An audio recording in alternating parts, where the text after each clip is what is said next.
The girl's body hit his door like a sack of grain dropped from a wagon. Caleb Dawson heard the sound before he saw her. A thud, then silence, then a scratching, like an animal dragging itself across wood. He opened the door and she fell inward, barefoot, bleeding, dress torn to ribbons down her back. She couldn't have weighed 60 pounds. Her fingers clawed at the floorboards. Her mouth opened. What came out was barely human. "They beat me." 2 words. Then her eyes rolled back and she went limp in his arms. Before we continue this story, I want to ask you a small favor. If you enjoy stories like this, please subscribe to our channel and hit the bell so you never miss one. And drop a comment below telling me which city you're watching from. I love seeing how far these stories travel. Now, let's get back to Caleb and this little girl who just changed his life forever. Caleb Dawson had not held another person in 7 years. Had forgotten what it felt like. Had forgotten the weight of someone else's life in his hands. Now he stood in his carpenter's shop in Black Hollow, Wyoming Territory, December 1887, holding a child he did not know, and his whole body had gone stupid with the shock of it. She weighed nothing. He could count her ribs through the torn cotton, could feel her heartbeat, fast and shallow, like a bird trapped in a fist. Her feet were bare and blue-white at the toes. Frostbite. Another hour out there and she would have lost them. He laid her on the workbench. His hands, the right one steady and the left with its 2 crooked fingers that hadn't straightened since the bridge collapse 10 years back, moved on instinct. Checked her breathing. Checked her pulse. Found both, thin but there. Then the lamplight caught her face, and Caleb's hands went still. Her left eye was swollen shut. Purple-black bruising spread down her cheek in layers that said this was not one hit. This was weeks. Her lip had been split and crusted over, then split again on top of the old wound. Marks on her throat. Small throat. Small marks. The kind made by adult hands, squeezing something they had no right to touch. He turned her gently, saw her back. His breath stopped. Welts. Dozens of them. Crisscrossing from her shoulders to her waist. Fresh ones, still weeping over half-healed ones, over old scars. Layered like tree rings, counting out months of systematic brutality. And stamped into the worst of them, pressed deep enough to scar permanent, was a pattern he recognized. Braided leather weave. The signature of a horse quirt. One specific quirt with a silver-capped handle that only one man in the territory carried. Caleb's fists clenched so hard his crooked fingers screamed. The girl's good eye opened, found his face. Terror flooded in. She jerked away from him with a sound that wasn't a scream and wasn't a sob. The sound a dog makes after it's been kicked so many times it expects the boot from every direction. Her hands came up, shaking, covering her face. Caleb stepped back, raised both hands where she could see them, palms out, the crooked fingers ugly and obvious in the lamplight. "Easy," he said. His voice came out like rust scraped off iron. "I ain't gonna hurt you." She didn't move, didn't blink. Just watched him from behind her fingers with that one eye. "What's your name?" Nothing. Her throat worked, but no sound came. He waited. Caleb Dawson was good at waiting. 7 years of talking to nobody had made him patient, if nothing else. 7 years since Ruth.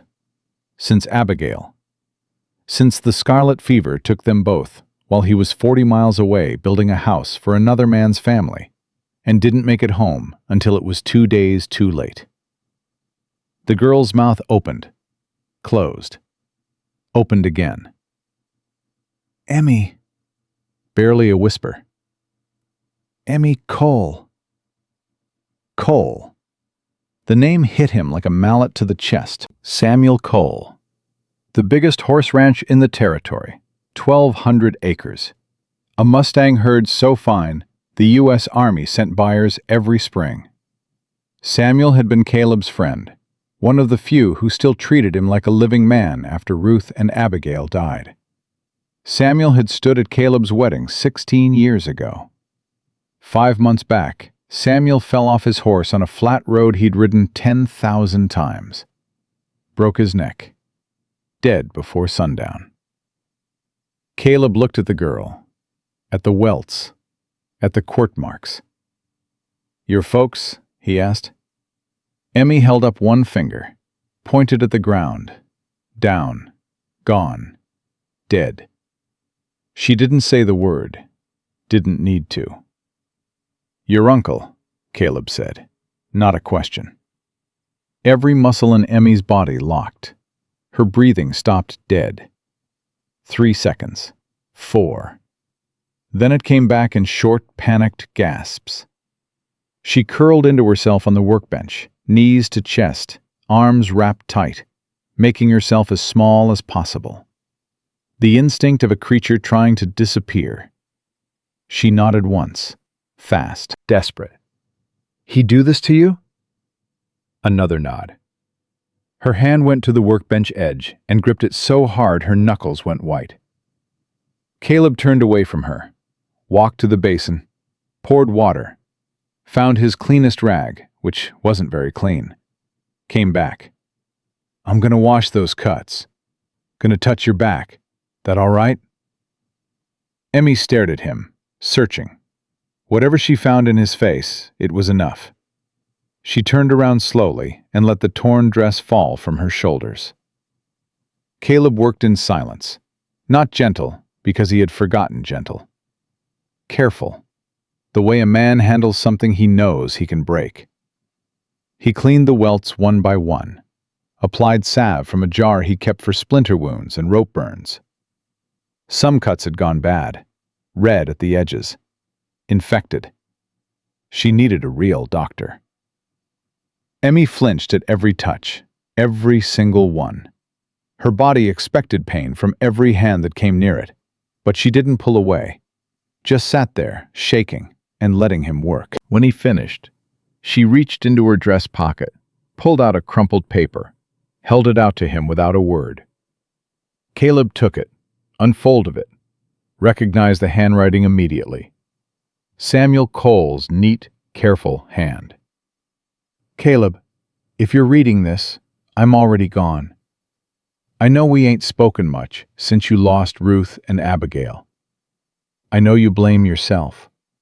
I know you've been drowning in that shop for 7 years. But I need to ask you the hardest thing I've ever asked anyone. Protect my Emmy. Darius has been circling, asking about the horses, about the army contracts, about what happens to the herd if I die. He needs this ranch, Caleb. He's in debt up to his neck in St. Louis. Bad debts. Dangerous men. He told me last week that accidents happen to men who don't see opportunity. The way he said it made my blood go cold. There's a will in my old saddle, 3rd hook in the tack room, tucked in the lining under the seat. It names you as Emmy's guardian, names the ranch as hers until she turns 18. My lawyer, Phineas Ward in Cheyenne, filed it proper with the territorial clerk. Darius don't know about it. You saved my life once at Miller's Crossing. Went into that river when everyone else said it was suicide. Found me pinned under the crossbeam with the water rising over my face. Pulled me free with your bare hands. Carried me half a mile with 2 cracked ribs and that busted left hand. That's who you are. Not the man in the bottle. The man who goes in when everyone else walks away. Save her the way you saved me. And maybe saving her will save you too. Your friend, Samuel. Caleb read it twice, His hands were shaking, not from cold. He looked at Emmy. She sat watching him with that one good eye. Not hoping. Something past hoping. Something that had been hoping for 5 months and had almost given up entirely. Caleb folded the letter, put it in his coat pocket, walked to the workbench, picked up the whiskey bottle, looked at it for a long time. Then he put it down, unopened. He walked to the water pitcher instead, poured a cup, brought it to Emmy. She took it in both hands, drank all of it, wiped her mouth with the back of her hand. The gesture was so ordinary, so childlike, so normal in the middle of all this horror that something in Caleb's chest shifted like a timber cracking under weight. He poured her another cup. Outside, hooves. Emmy's cup hit the floor. Water splashed across the boards. She was off the workbench and against the back wall before Caleb could blink, pressing herself flat, making herself invisible, her good eye fixed on the door like death itself was on the other side. Caleb moved to the window. Through the gap in the shutters, he saw 2 riders. Marshal Owen Briggs on his dun gelding, badge catching what little light the clouds let through. And beside him, riding stiff and jerky on a tall sorrel, Darius Cole. 44 years old, lean-faced, sharp-eyed, with the restless energy of a man being chased by something he couldn't outrun. His coat was expensive, but worn at the cuffs. His boots were polished, but cracking at the soles. Everything about Darius Cole was a man pretending to be more than he was. At his belt, the quirt with the silver cap hung like a promise. Caleb turned back to Emmy. She had stopped breathing, her whole body rigid, her eye wide and white, with a terror so deep it had no bottom. She shook her head, back and forth, back and forth. The silent no of a child who has run out of words for fear. Caleb looked at her, looked at the door, looked at the letter in his pocket. Then he looked at the whiskey bottle on the workbench. The easy way out. Don't get involved. Hand her over. Go back to the bottle and the silence and the slow, comfortable dying he'd been doing for 7 years. His hand moved toward the door latch, moved to open it, to give her back, to do the simple thing. Emmy made a sound, not a word, not a cry. Just a small, broken noise in the back of her throat, like something tearing loose from its last anchor. Caleb's hand stopped on the latch. He stood there for 5 heartbeats, maybe 10, the longest seconds of his life since the night he rode home and found Ruth already cold and Abigail already in the ground. Then he pulled his coat off the peg, shrugged into it. The weight settled across his shoulders. He stepped outside, pulled the door shut behind him, put his body between Emmy and everything that was coming. The 2 riders stopped 20 yards out. Briggs dismounted slow. His hand sat on his gun belt, but his jaw was set in the way of a man who'd already made up his mind about something. Darius swung down fast, jerky, the movements of a man who couldn't hold still, because holding still meant thinking. And thinking meant counting the debts that were eating him alive. He walked forward through the cold, forcing a stride that was supposed to look confident, but missed by a full yard. "Dawson!" Darius's voice came out tight, controlled.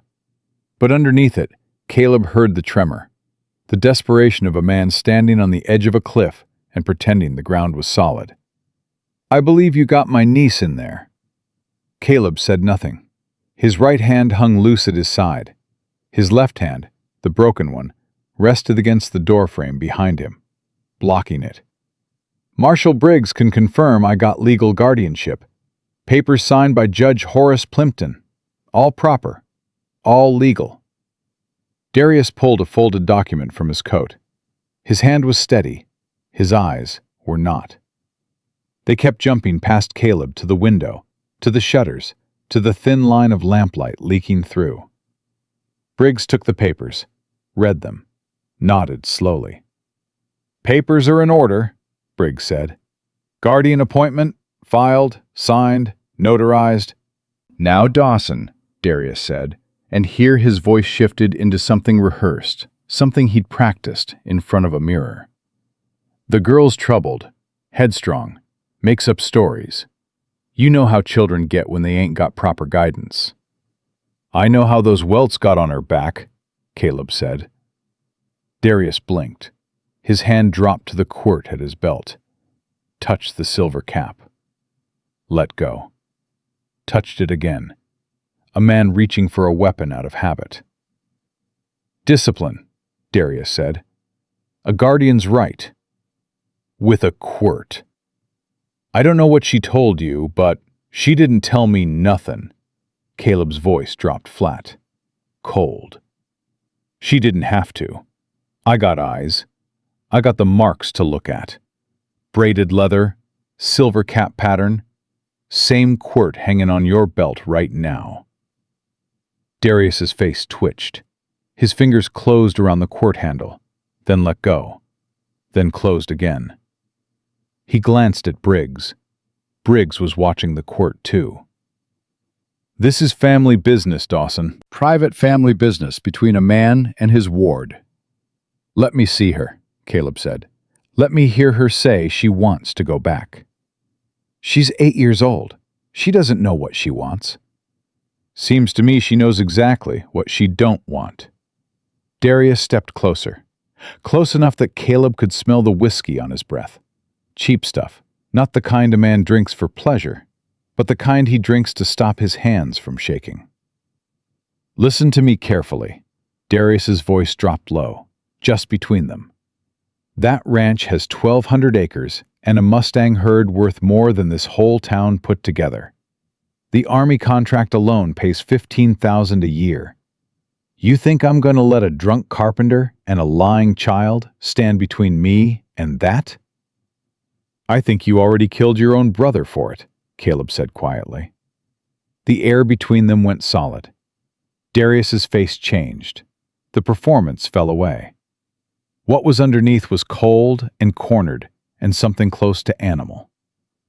His hand went to his coat pocket. Caleb's hand went to the chisel tucked in his belt. "Enough!" Briggs stepped forward, put himself between them. His hand was on his gun now, not resting, gripping. "Both of you, stand down." He looked at Caleb, something hard in his eyes. Not sympathy, not yet. "Caleb, I'm going to be straight with you. I've known you 15 years. I built my grandkid's cradle on your workbench. But I've also watched you drink yourself hollow since Ruth passed. I've watched you talk to nobody for 7 years and stare at walls and forget to eat." He paused. A man that deep in grief, sometimes he sees things that ain't there. Sometimes he finds a cause because he needs one, not because it's real. "You think I put those welts on her myself?" "I think I don't know what to think. I think I got legal papers on one side and an accusation on the other, and I need more than one man's word to go against a judge's signature." "Then look at her back." "I intend to, but not tonight. Not like this." Briggs straightened. "I'll give you 10 days. Territorial statute, Section 42. Custody dispute provision. 10 days to get a lawyer, to get a doctor's report, to build a case if you got one." Darius wheeled on him. 10 days? You're giving this drunk 10 days to— "I'm giving the law 10 days to work," Briggs said flatly. "You don't like it? Take it up with the statute book. Section 42, paragraph 6. I didn't write it. I just enforce it." "This is outrageous. I'll have your badge. I'll go to Judge Plimpton and—" "You do that." Briggs mounted his horse, looked down at both of them. 10 days, Caleb. On day 11, if you ain't got something solid, I come back with deputies and I do my job. That ain't a threat. That's arithmetic." He rode off without looking back. Darius stood there. The cold gathered on his shoulders. His breath came in sharp white puffs. The quirt at his belt swayed in the wind. He stared at Caleb with the flat, desperate eyes of a man who had just watched his last good option start to slip. "Samuel thought he could say no to me," Darius said softly. "Thought being decent counted for something. Thought having friends in town made him untouchable." He paused, let the wind fill the silence. "You know what happened to his wagon on that flat road? You know wheels don't just come off by themselves? Think about that tonight, while you're playing hero." "Get off my property," Caleb said. "You don't have property, Dawson. You got a shop the bank's taking in 3 days, and a bottle you can't put down. You ain't a guardian. You're a ruin." Darius smiled, the first real expression he'd shown all night. "Enjoy your 10 days. They're the last free ones you'll have." He mounted up, rode into the darkness. The sound of hooves faded until there was nothing left but wind and cold and the blood pounding in Caleb's ears. He stood on the porch until his hands stopped shaking. Took him a long time, longer than it should have. Then he went inside. Emmy hadn't moved from the wall, pressed flat against it, both hands behind her, palms against the wood, like she was trying to push through it and disappear.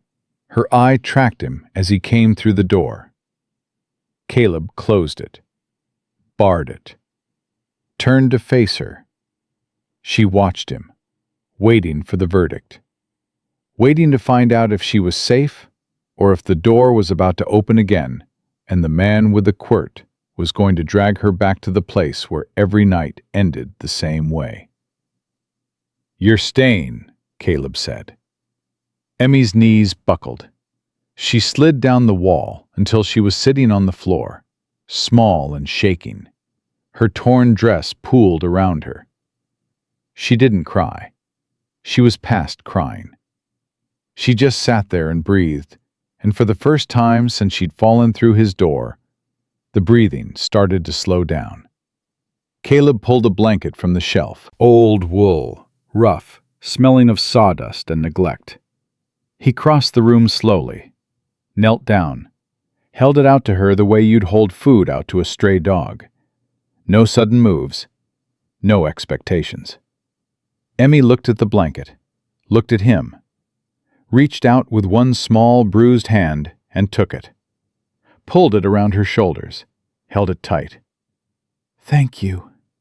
Her voice was so small it barely stirred the air. "Don't thank me yet," Caleb said.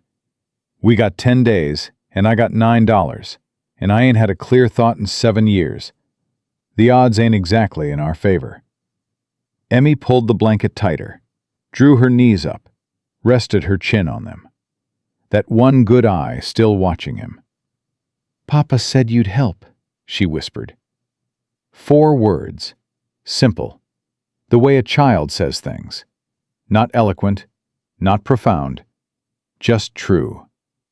Caleb sat down on the floor across from her, his back against the workbench, his long legs stretched out. The two of them sitting there in the lamplight, separated by 6 feet of sawdust-covered floor and 7 years of grief and whatever fragile, terrifying thing had just begun between them.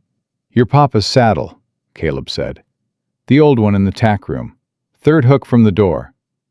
Emmy nodded. "There's a will inside it. Names me as your guardian. Makes the ranch yours." Another nod. She knew. "Your uncle's got guards at the ranch?" Emmy held up 2 fingers. "When do they switch off?" She thought about it, held up one hand, moved it in an arc across an imaginary sky. Sunset. Then held up one finger. One guard. Caleb almost smiled. Almost. The muscles had forgotten how, but they twitched in the right direction. "You're pretty smart for a kid who ain't saying much." Emmy's mouth moved. Not quite a smile, either, but close. The ghost of something that might have been one before 5 months of court marks beat it out of her.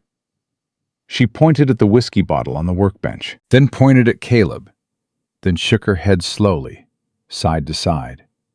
The message was clear. Don't drink. I need you sober. Yeah, Caleb said quietly. I know. He stood, walked to the workbench, picked up the whiskey bottle, carried it to the back door, opened the door, poured it out into the snow, every last drop. The brown liquid steamed in the cold air and disappeared into white ground. He came back inside, set the empty bottle on the shelf where it could watch him and remind him what he'd chosen. You can sleep in the back room, he said. Got a cot, clean blanket, door locks from inside. Emmy stood, the blanket still wrapped around her like armor. She shuffled toward the back room, stopped in the doorway, turned around. She pointed at Caleb, touched her own chest, then held up both hands, all 10 fingers spread wide. 10 days. Caleb nodded. 10 days. Emmy disappeared into the back room. He heard the lock turn from inside, heard the cot creak as she lay down, heard her breathing go from fast to slow, to the deep, even rhythm of a child who had found, for the first time in 5 months, a door between her and the man with the quirt. Caleb sat down at his workbench, spread Samuel's letter flat under the lamp, read it again. The words blurred. His eyes burned with something he hadn't felt in 7 years. He looked at the empty whiskey bottle on the shelf. At the door to the back room, where an 8-year-old girl with whip marks on her back was sleeping because she believed he could save her. At his own hands, scarred and rough and shaking. The 2 crooked fingers on the left curled inward, like they were trying to hold on to something that wasn't there anymore. Ruth. Abigail. 7 years of failing to save the people who mattered. Now a dead man's letter asking him to try again. $9 in his pocket. A shop the bank was taking in 3 days. A town that thought he was a drunk. A territorial marshal who half believed he was imagining things. And somewhere in the darkness, Darius Cole counting down 10 days until he could finish what he started. The odds were impossible. But then again, so was pulling a man from under a collapsed bridge with 2 cracked ribs and a hand that would never work right again. So was surviving 7 years with a hole in your chest where your family used to be. Caleb looked toward the back room one more time. Listened to Emmy's breathing. Steady now. Trusting. He had 10 days to earn that trust. 10 days to find a will, find a lawyer, stand against a man who had already killed once for that ranch, and would kill again without blinking. 10 days to become someone worth believing in. Caleb pulled Samuel's letter close, smoothed the creases with his broken hand. And for the first time in 2,555 days, he started to plan. Morning came and Caleb hadn't slept. He sat at the workbench where he'd been sitting all night, Samuel's letter folded in his coat pocket, the empty whiskey bottle still on the shelf, watching him like a dare. His back ached. His neck was stiff. His mouth tasted like old nails. The lock on the back room door clicked. Emmy came out slow, moving like every step had a price. She stood in the doorway, with the wool blanket still wrapped around her shoulders, and looked at Caleb with her one good eye. Checking. Making sure he was still there. Making sure the door was still barred. Making sure last night was real. "Morning," Caleb said. Emmy nodded. Didn't speak. Her eye went to the empty whiskey bottle on the shelf, then back to him. She pointed at it, raised her eyebrows. "Still empty," Caleb said. "Still gonna be empty tomorrow." Something shifted in her face.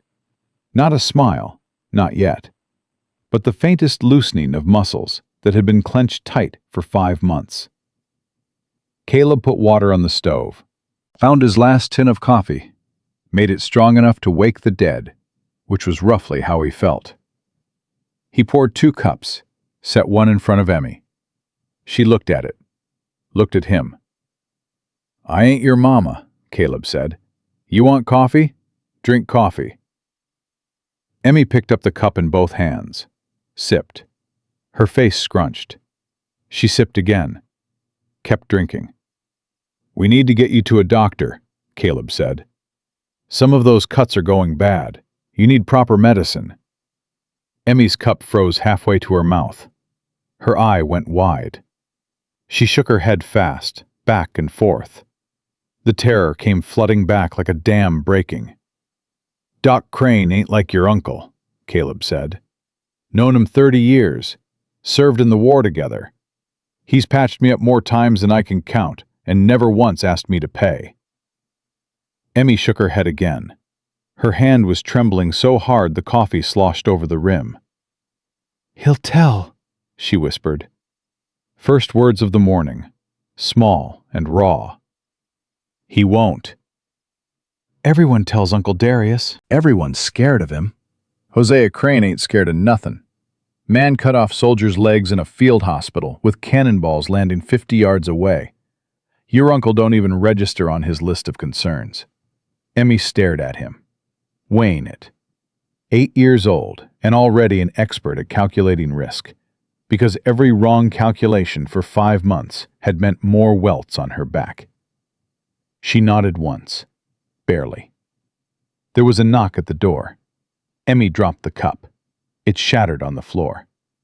She was against the wall before the pieces stopped spinning, flat and rigid, both hands behind her, the blanket fallen around her feet. "Easy," Caleb said. He moved to the window, looked through the shutter gap. A man stood outside, 64 years old, gray-haired, gray-bearded, carrying a black medical bag. His coat was buttoned wrong and his hat sat crooked, like he dressed in the dark and hadn't bothered to check. Doc Hosea Crane. Caleb opened the door. Crane stepped in, stamping snow from his boots, already talking. "Brady's boy came to my house at dawn," Crane said. He set his bag on the workbench with the ease of a man who'd done it 10,000 times. "Marshal Briggs sent him. Said you had Tom Bennett's girl here. Said she might need looking at." "Samuel Cole's girl," Caleb corrected. "Right, Cole. I'm 64, Caleb. The names get mixed up, but the medicine don't." Crane turned and saw Emmy pressed against the wall. His face changed. Not shock. Doc Crane didn't do shock anymore.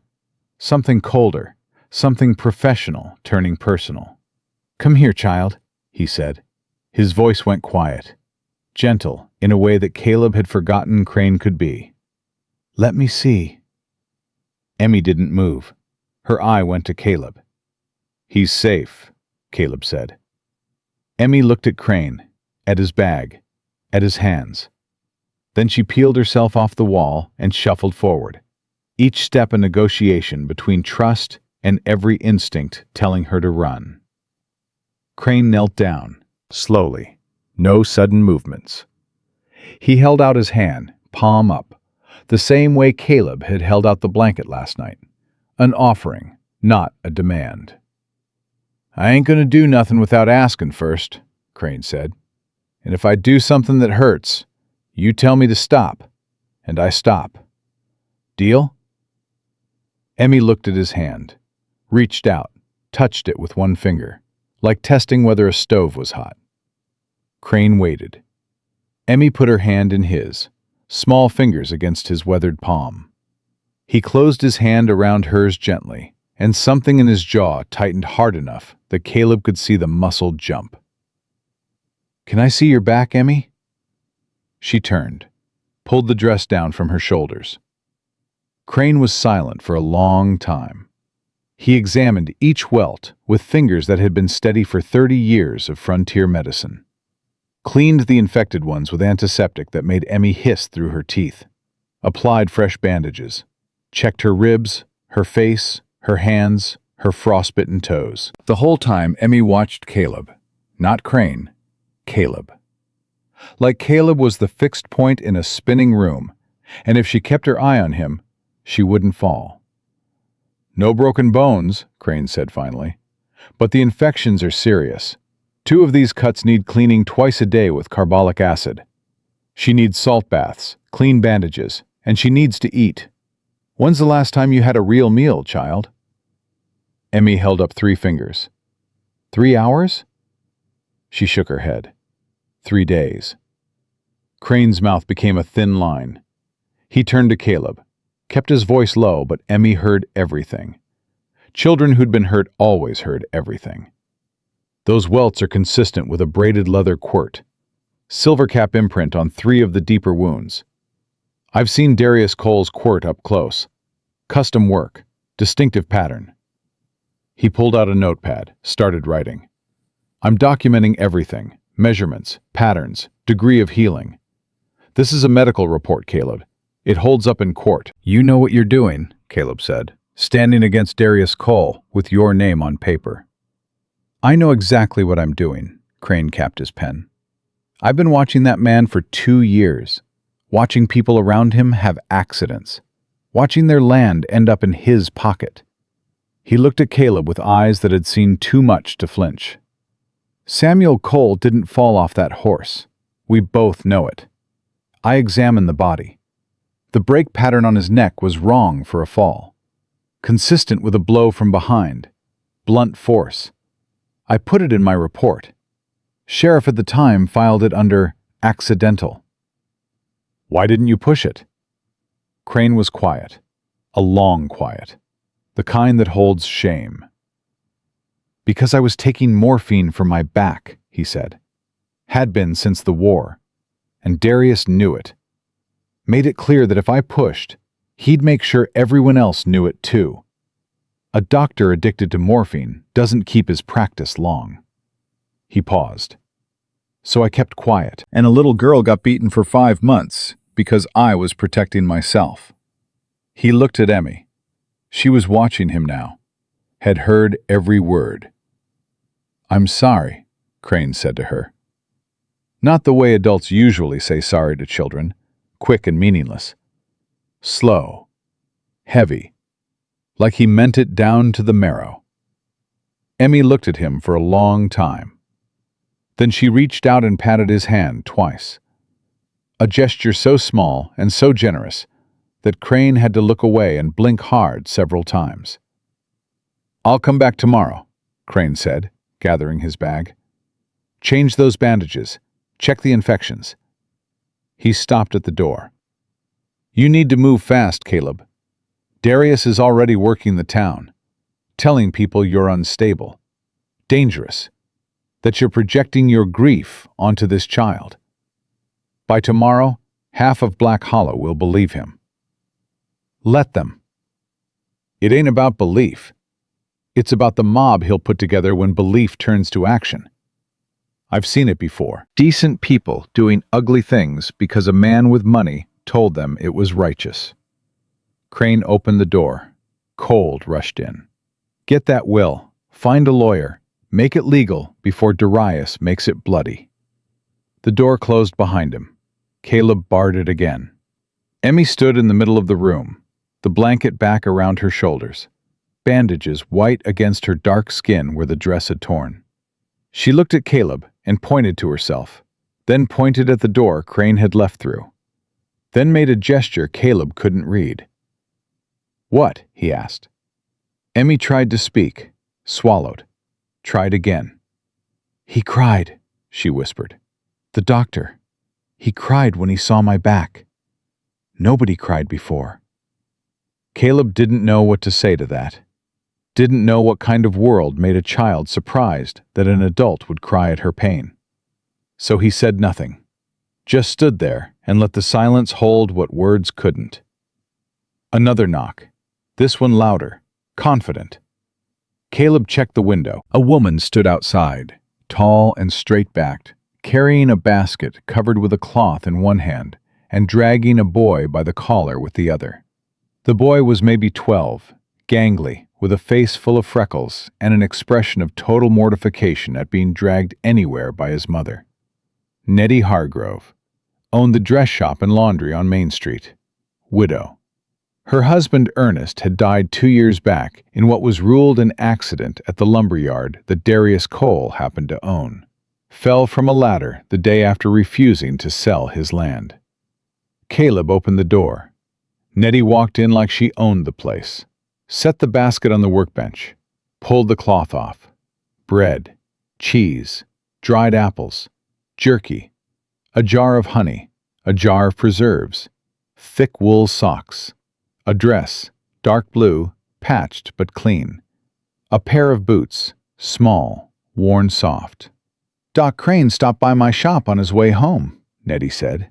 She didn't waste words, never had. "Said you had Samuel Cole's girl here, and she needed feeding and clothing. So here I am." She turned to Emmy. Her face, which was hard and practical, and built for surviving in a world that didn't make it easy, went soft, in a way Caleb had never seen from her. "Lord, child," Nettie said quietly. "Look at you." Emmy pressed back toward the wall, but not as far as before, not as fast. She was watching the boy. The boy was watching her back. "That's Willie," Nettie said. "He's 12 and useless, but he's kind."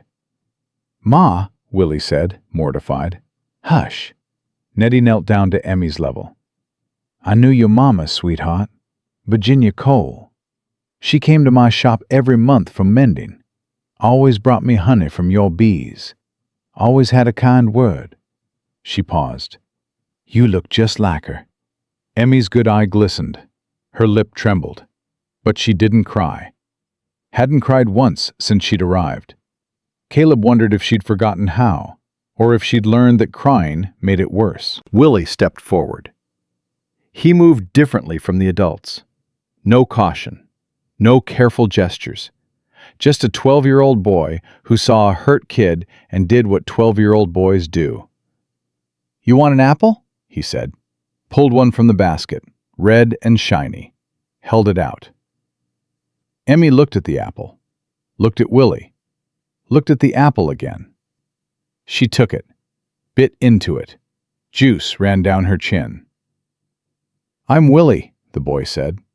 "I got a dog named Biscuit. He's brown and dumb, and he'll lick your face till you can't breathe. You can meet him if you want." Emmy chewed the apple. Swallowed. And then she did something she hadn't done since she'd fallen through Caleb's door. She spoke. Not to Caleb. Not to the doctor. To the boy. "What kind of dog?" 3 words. Ordinary. The kind of words a child says to another child about a dog. But to Caleb, standing there watching, those 3 words sounded like a lock opening. "Some kind of hound mix," Willie said. "Ears too big for his head. Trips over him when he runs," he grinned. "He's real good at finding food that ain't his." "I had a cat," Emmy said. Quiet, careful, like she was testing whether it was safe to remember things that hurt. "Papa got him for me. Orange. Named him Copper." "What happened to him?" Emmy's face closed. She took another bite of apple. Didn't answer. Willie, to his credit, didn't push. Just sat down on the floor next to her and started telling her about the time Biscuit ate an entire pie off the windowsill and threw up on the preacher's boots during Sunday service. Emmy listened. Her shoulders dropped half an inch. Her grip on the apple loosened from desperate to normal. She was still watching the door, still tracking every sound, but something in her had shifted. The presence of another child, someone who didn't need anything from her, who wasn't trying to help or heal or save, who just wanted to talk about a dog, had done something that all the adults in the room couldn't do. It had made her feel like a kid again, for 30 seconds at a time. Nettie pulled Caleb aside, kept her voice low. "You know what you're up against." "I know." "Darius Cole has been buying this town for 2 years. Owns the lumber mill, Got the bank manager owing him favors. Got 3 men on his payroll who ain't cowhands and ain't afraid to use their fists." She paused. "My Ernest found that out." "I'm sorry about Ernest." "Don't be sorry. Be smart." Nettie's eyes were hard and clear. "I watched my husband fall off a ladder he'd climbed 1,000 times.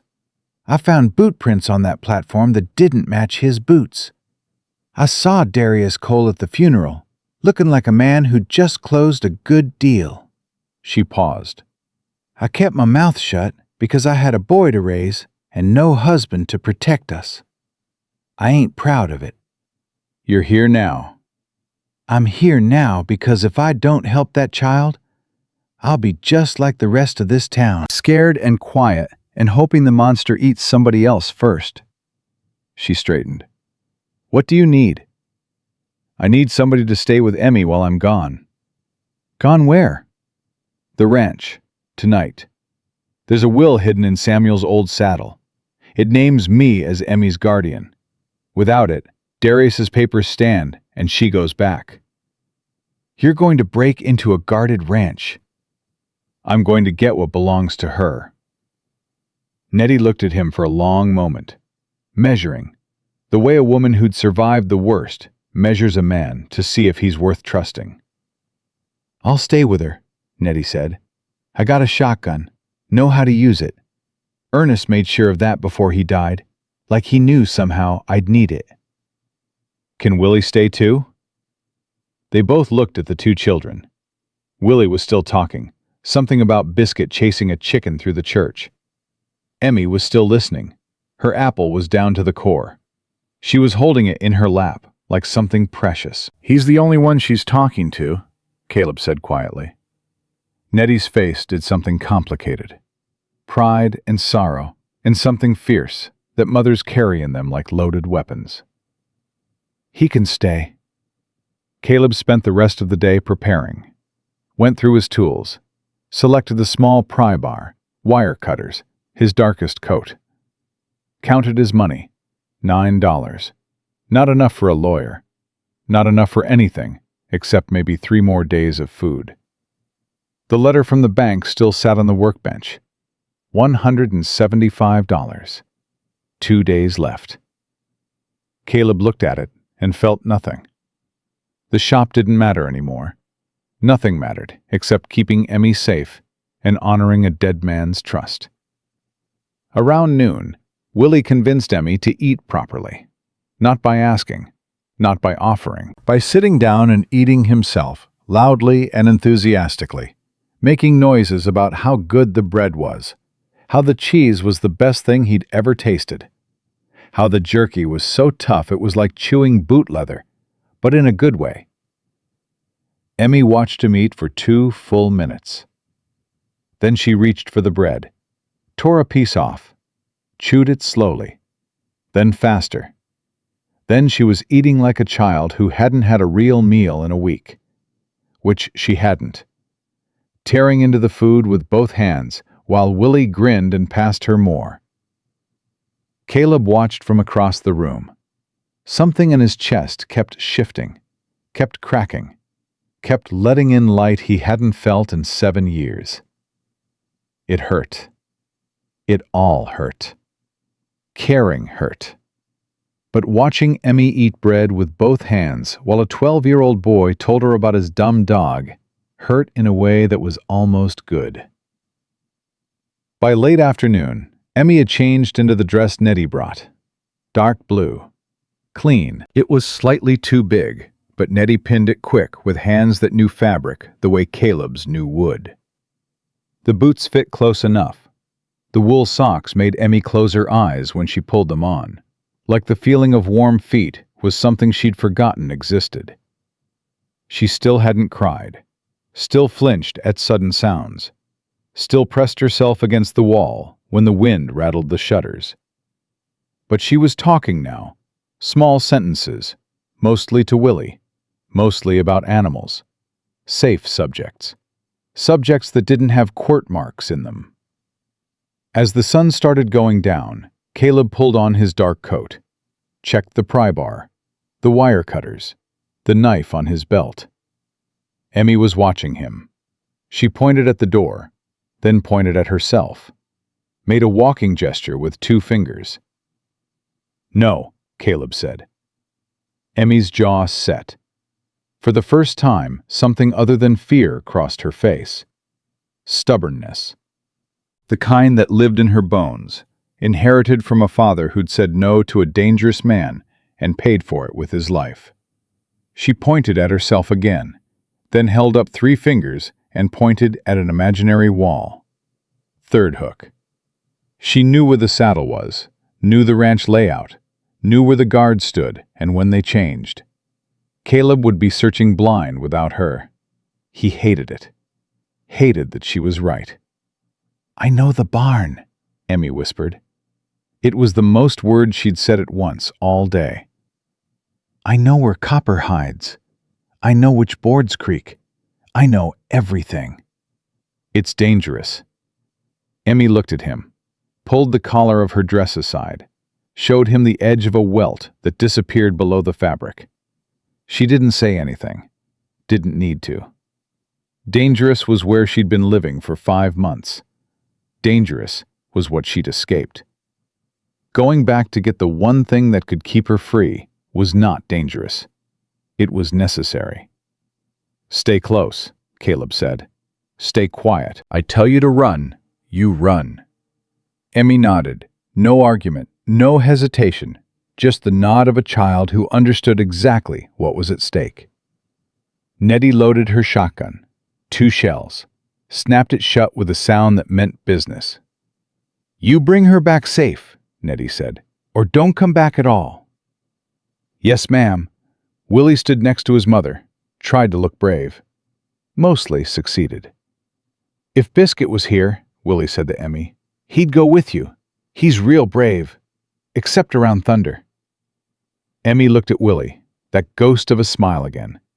Closer to real this time. "I'll be okay," she said. The first time she'd said anything about the future since she'd fallen through Caleb's door. The first time she'd put herself in a sentence that pointed forward instead of back. Caleb and Emmy left as full dark settled over Black Hollow. The moon hid behind clouds. Good. Less light meant less chance of being seen. They moved on foot, leading Caleb's horse, keeping to the tree line. The Bennett Ranch sat 15 miles north. A long walk in the cold. A long walk for an 8-year-old with welts on her back and boots that were slightly too big. Emmy didn't complain, didn't slow down. Walked beside Caleb with her chin up and her hands buried in the 2 long sleeves of her blue dress, breathing steady, watching the darkness the way a hunted animal watches everything. Caleb watched her from the corner of his eye. 8 years old, walking into the place where she'd been beaten for 5 months to save herself. Walking beside a man she'd known for less than a day because her dead father's letter said he could be trusted. The bravest person Caleb had ever known was 4 feet tall and weighed less than a wet saddle. They walked in silence. The only sounds were boots on frozen ground, the horses breathing, and the wind moving through the pines like something alive and restless. After 2 hours, Emmy reached up and took Caleb's hand. His right hand, the good one. Her fingers were cold, even through the wool mittens Nettie had tucked into the basket. She didn't say anything, just held on. Caleb's throat tightened. The last small hand that had held his belonged to Abigail, 6 years old, reaching up for her papa as he left for a job 40 miles away. "Hold my hand, Papa, just for a minute." He had let go too soon, had been in a hurry, had ridden away while she stood in the doorway waving. He hadn't held anyone's hand since. Now Emmy Cole's fingers wrapped around his palm, and the grief hit him so hard he nearly stopped walking. Nearly sat down in the snow and let it bury him. But he didn't, because the hand holding his was alive and warm and trusting, and the girl attached to it needed him to keep moving. So Caleb Dawson kept moving, 1 foot in front of the other, into the darkness, toward the ranch where a will was hidden, and a dead man's last wish was waiting. His crooked fingers curled around Emmy's hand and held on tight. They reached the coal ranch after 4 hours. Emmy tugged Caleb's hand and pointed. Through the trees, lights burned in the main house windows. The barn stood dark and silent, 200 yards to the left. One figure leaned against the barn door, the orange glow of a cigarette marking his position like a signal fire. Emmy held up one finger, then pointed at the cigarette glow. "That's Virgil," she whispered, closest to speaking volume she'd been all night. "He's the mean one, but he don't move from that door. Too cold, too lazy." "The other guard?" Emmy made a riding gesture. "Gone." She pointed toward town and held up fingers. "Wouldn't be back for hours." Caleb tied his horse to a pine 50 yards back. Checked the pry bar in his belt, the knife on the other side. Looked at Emmy. "Show me the back way in." Emmy moved through the darkness like she'd been born to it. She knew every fence post, every frozen rut, every patch of ground that would crunch under a boot, and every patch that wouldn't. She led Caleb in a wide circle around the barn, approaching from the rear where Virgil's cigarette glow was just a faint smudge of orange on the far side. The barn had a small rear door, hay door, waist height. Emmy pointed at it, then made a twisting gesture. Locked. Caleb pulled the pry bar, worked it into the gap between door and frame. Slow. Careful. The wood was old and cold and wanted to scream when pressure hit it. He eased the bar deeper, found the latch on the inside, applied steady force. The latch gave with a pop that sounded like a gunshot in the silence. Both of them froze. Emmy pressed flat against the barn wall. Caleb held his breath. Footsteps on the other side. Virgil coming around to investigate. Caleb pushed Emmy through the hay door, followed her in, pulled the door shut behind them just as a lantern light swept across the back wall. Inside, darkness. The smell of hay and horses and leather and something else. Something that made Emmy's whole body go rigid. Caleb felt it. The specific smell of a place where bad things had happened. Where a child had been hurt. Where the air itself held memory. Emmy grabbed his sleeve, pulled him sideways, down behind a stall wall. Her hand was shaking, but her movements were precise. She knew this barn the way a prisoner knows their cell. Virgil's boots crunched around the corner. The lantern light came through the gaps in the barn boards, casting stripes across the hay-covered floor. Caleb could see him now through the slats. Young, 25 maybe, gun on his hip, worn low like he thought it made him something. Lantern in one hand, the other scratching the back of his neck. "Damn wind," Virgil muttered. He kicked at the rear door, checked the latch, grunted. Started to turn away. Emmy's boot caught a bucket. The sound rang through the barn like a bell in a canyon.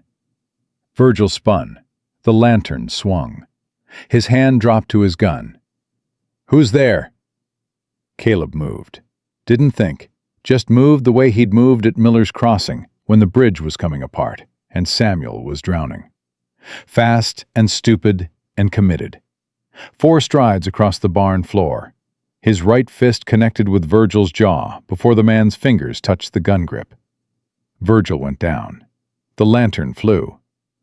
Caleb caught it with his left hand, the crooked fingers screaming at the sudden grip, but he held it. Kept the flame from hitting the hay. Set it down careful on a post. Virgil was out, breathing, but done. "Rope," Caleb said. Emmy was already moving. She went to the tack room wall, pulled a coil of rope off a hook, brought it back. Her hands were shaking, but her face was set, determined. They tied Virgil's hands and feet, gagged him with his own bandana. dragged him into an empty stall, and covered him with hay. By the time he woke up, they'd be long gone. Emmy took Caleb's hand and led him to the tack room. Third hook from the door, just like Samuel's letter said. The saddle hung there in the lantern light, old brown leather, cracked and worn soft with years of use. The first saddle Samuel Cole ever owned. Caleb lifted it down, ran his hands over the underside of the seat. His fingers found it, a seam, almost invisible. He worked his knife blade into the stitching.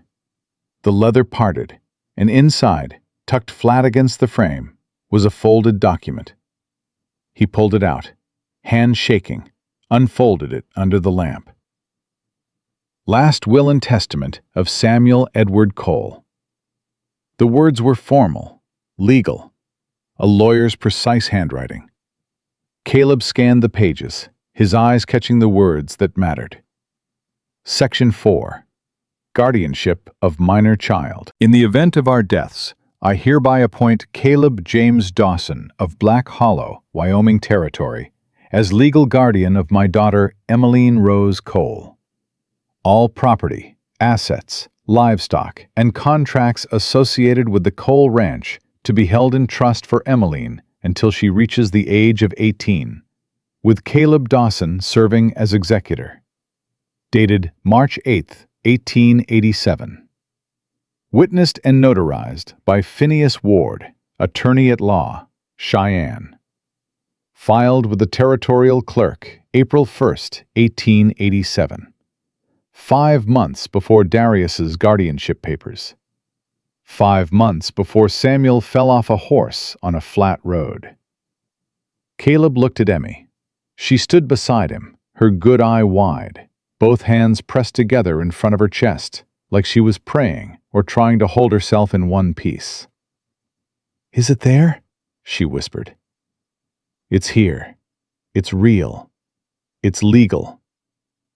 Emmy's face crumpled, not into tears, into something deeper. Relief so powerful it took her legs out from under her. She sat down hard on the tack room floor and put her face in her hands and shook. Caleb knelt beside her. Didn't touch her, just knelt there and waited until the shaking slowed. "There's more," Emmy said. She lifted her face, reached into the inside pocket of her dress, the one Nettie had sewn in that afternoon, pulled out a small leather-bound book no bigger than her palm. The cover was water-stained and worn. "I took this from Papa's desk the night I ran. Didn't know what it was." Caleb took the book, opened it. Samuel Cole's handwriting. Neat, methodical. Dated entries going back 2 years. June 1886. Darius asked about the Mustang contracts again. 3rd time in 2 months. Offered $5,000. When I refused, he said men who don't see opportunity coming often see tragedy instead. November 1886. Henderson's barn burned. 3 separate points of origin. Fire doesn't start in 3 places by accident. Darius bought the land at auction, paid half what it was worth. February 1887. Ernest Hargrove fell off a platform at the lumber mill. Day after, he refused to sell his property to Darius. Saw the tool marks on the ladder rungs myself. Someone filed them halfway through. Caleb turned pages, entry after entry. A map of murder drawn in careful ink. August 1887. Darius came to the house today. Didn't bother pretending. Said I had one last chance to sell the herd and the contracts. Said if I didn't, he'd make sure Emmy was well taken care of after. The way he said after made me want to lock every door and never sleep again. The last entry, 3 days before Samuel died. September 15th, 1887. If anything happens to me, it wasn't an accident. Darius needs this ranch to pay his debts in St. Louis. Men are coming for him. Bad men. The kind who break legs when loans go unpaid. He's desperate, And desperate men do desperate things. I've written everything down. Every threat. Every death. Every pattern. Caleb Dawson is the only man I trust with this. God forgive me for putting this on him. The journal shook in Caleb's hands. Does it help? Emmy asked quietly. Caleb looked at her. At this child whose father had spent his last months documenting his own murder because he knew it was coming and couldn't stop it. Your papa was a brave man, Caleb said. His voice cracked on the words. I know, Emmy said. Simple. Sure. The way a child states a fact about the sky being blue. He was scared, but he wrote it all down anyway. Outside, the sound of hooves. Distant but closing. Caleb shoved the will into his coat, the journal into his shirt, grabbed Emmy's arm. Back door, now. They ran. Through the barn, past Virgil's stall where muffled grunting said he was waking up, through the hay door into the night air. Behind them, a voice shouted. The second guard, back early. Someone's in the barn! Virgil! Virgil, you in there? They hit the tree line running. Caleb lifted Emmy onto the horse, swung up behind her, kicked hard. The horse lunged forward into the darkness. 2 gunshots cracked behind them, close enough that Caleb heard the bullets cutting air. He leaned over Emmy, shielding her with his body, and rode. They rode hard for an hour, then another. The horse was blowing and foaming, but Caleb didn't slow down until the lights of Black Hollow appeared through the trees. He didn't breathe right until they were back at the shop, back behind a barred door, with a will safe and Emmy safe, and his heart hammering hard enough to crack ribs. Nettie was waiting on the porch with a shotgun across her lap and murder in her eyes. "About time," she said. "I was fixin' to come find you." "We got it," Caleb said. "Good. Now get inside before somebody sees you." Willie was asleep on the floor by the stove, Biscuit curled up against him. The dog, a brown hound mix with ears too big for his head, raised his head when Emmy came in. His tail started wagging. Emmy knelt down. Biscuit licked her face. Once, twice, 3 times. Emmy wrapped her arms around the dog's neck and pressed her face into his fur and didn't let go for a long time. Willie woke up, looked at Emmy hugging his dog, looked at Caleb and Nettie, went back to sleep like this was all perfectly normal. Caleb spread the will on the workbench, the journal beside it, read them both again under the lamp while Nettie looked over his shoulder. "This is real," Nettie said quietly. "This is proof." "It's proof if we can get it to the right people. Darius has Judge Plimpton in this pocket. If we go through normal channels, Plimpton will find some way to throw it out." "Then go over his head." "Territorial governor. Emergency petition for child welfare. But we need a lawyer to file it." Caleb tapped the will. "Phineas Ward, Cheyenne. He drew up this will, filed it with the clerk. He's our witness that it's legitimate." "Cheyenne's 80 miles. "I know." "In December." "I know that too." Nettie looked at him, hard. The way she looked at fabric before she cut it, measuring twice. "You're going to ride 80 miles in winter to find a lawyer who might not even be there anymore?" Samuel's letter said, if Phineas didn't contact me after his death, assume Darius got to him. Caleb paused. "It's been 5 months, no contact, which means Darius either scared him off or worse." "And if it's worse?" "Then we find another way, but I have to try. That will needs a lawyer behind it, or it's just paper." "When?" "Dawn. Can't waste another day. Darius is working the town. Crane said 2, maybe 3 days before he's got enough people stirred up to come here by force." Emmy had fallen asleep on the floor next to Biscuit, the dog's big head resting on her lap, her hand still tangled in his fur. She looked small. She looked like what she was, an 8-year-old child who should have been worrying about arithmetic and kittens and whether her shoes were too tight, not about lawyers and wills and the man who murdered her father coming to drag her back. "I'll watch her," Nettie said. "Me and Willie and the shotgun. Nobody comes through that door without losing something important." "I believe you." "You better. Because if you don't come back, Caleb Dawson, if you ride off into the snow and get yourself killed and leave that child alone again, I will find you in the afterlife, and I will make you sorry." "Yes, ma'am." Caleb slept 2 hours, woke before dawn. The shop was cold, the stove burned down to ash. He built the fire up, put coffee on, moved quiet so as not to wake Emmy. She was already awake, sitting up on the floor with Biscuit beside her, watching him. "You're going," she said, not a question.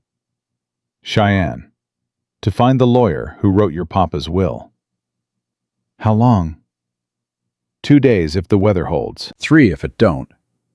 Emmy stood, walked to the workbench, picked up the empty whiskey bottle, held it up where he could see it, set it back down.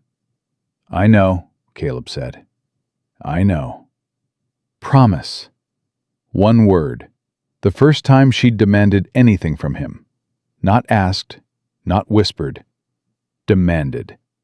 Her one good eye locked on his face, with an intensity that had no business living in an 8-year-old.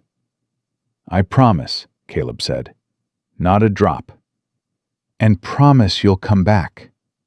Caleb looked at her, at this child who had already lost everyone and was watching one more person walk out the door. "I promise I'll come back." "Papa promised he'd come back too." The words hit Caleb like a fist to the chest. He knelt down, put himself at her level, looked her in the eye. "I ain't your papa, Emmy. I can't be. But I'm telling you right now, on your papa's memory, and on my Ruth and my Abigail, I will come back through that door. You hear me?" Emmy searched his face. Whatever she found there, it was enough. She nodded once. Then she did something she hadn't done before. She stepped forward and put her arms around his neck. Held on. Tight. Her face pressed against his shoulder, her small body trembling. Caleb froze. His arms hung at his sides. He hadn't been hugged in 7 years. Hadn't been touched with anything resembling affection since Ruth. His body had forgotten the mechanics of it. His heart had forgotten the meaning. Then his arms came up, slowly, like machinery rusted from disuse being forced back into motion. He put them around Emmy, carefully, gently, the way he should have held Abigail, one more time before he rode away for a job 40 miles distant. Emmy held on for 10 seconds, 15. Then she let go, stepped back, wiped her face with her sleeve. Not crying. Close, but not quite. "Be fast," she said. "Yes, ma'am." Caleb rode out as dawn cracked the eastern sky. 80 miles to Cheyenne. 16 hours if he pushed hard and the snow held off. His back already ached. His crooked fingers throbbed in the cold. He was 57 years old and felt 70, and was riding into a winter that didn't care about his age or his pain or his promises.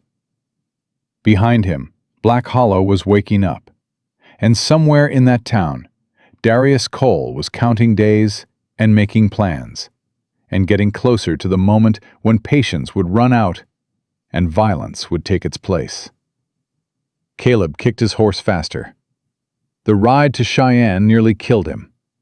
18 hours through mountain passes choked with snow, through valleys where the wind cut through his coat like it wasn't there. Through darkness so thick, he trusted the horse to find trail that his eyes couldn't see. He stopped once, 2 hours past midnight, built a small fire behind some rocks, ate jerky that tasted like leather, drank water from his canteen because the coffee was gone, and whiskey was a promise he'd made to a child with one good eye. His hand shook, not from cold, from want. 7 years of whiskey every night, and now nothing, and his body was screaming for it in ways that made his teeth ache and his vision swim. He looked at his hands in the firelight, the crooked fingers, the scars, hands that had built 100 buildings and saved a man from drowning and held a dying wife and buried a daughter. Hands that were shaking because they wanted a bottle. "Not today," Caleb said to the fire. "Not tomorrow. Not ever again." The fire didn't answer, but the shaking eased. A little. He reached Cheyenne late the next afternoon, the territorial capital. Bigger than Black Hollow by 10 times. Brick buildings, paved roads, people who wore suits and carried briefcases and lived lives that had nothing to do with courts and orphans and wills hidden in saddles. Caleb found Phineas Ward's office on Cary Avenue, a small building between a bank and a dry goods store. The sign on the door said Phineas Ward, attorney at law. The windows were dark. The door was locked. Caleb knocked. Nothing. Knocked harder. Nothing. He tried the building next door. The dry goods owner, a heavy man with spectacles and ink-stained fingers, looked at him with suspicion. "Ward? Ain't seen him in 2 months. Closed up shop one day. Left no forwarding address." The man leaned closer. "Had some rough-looking fellas come around asking for him, though. Twice. The kind of fellas you don't want asking for you." "You know where he lives?" "Used to board at the Plainsman Hotel on Ferguson Street. Room 12. Whether he's still there, I couldn't tell you." Caleb found the Plainsman Hotel, a worn building with peeling paint and a clerk who looked like he hadn't smiled since the war. "Phineas Ward," Caleb said. "Room 12. "Room 12's occupied." The clerk didn't look up from his ledger. "Man in there don't want visitors. Paid through the end of the month. Said he was sick." "He ain't sick. He's scared." The clerk looked up then, studied Caleb's face. The trail dust, the exhaustion, the look in his eyes that said, this wasn't casual. "You a friend?" "I'm the man he's been hiding from helping." The clerk chewed on that for a moment. Then he slid a key across the counter. "Room 12, end of the hall. You break anything, you pay for it."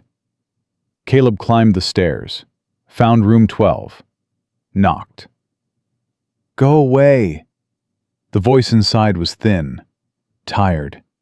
The voice of a man who'd been sitting in a room alone for 2 months, waiting for something terrible to either happen or stop threatening to.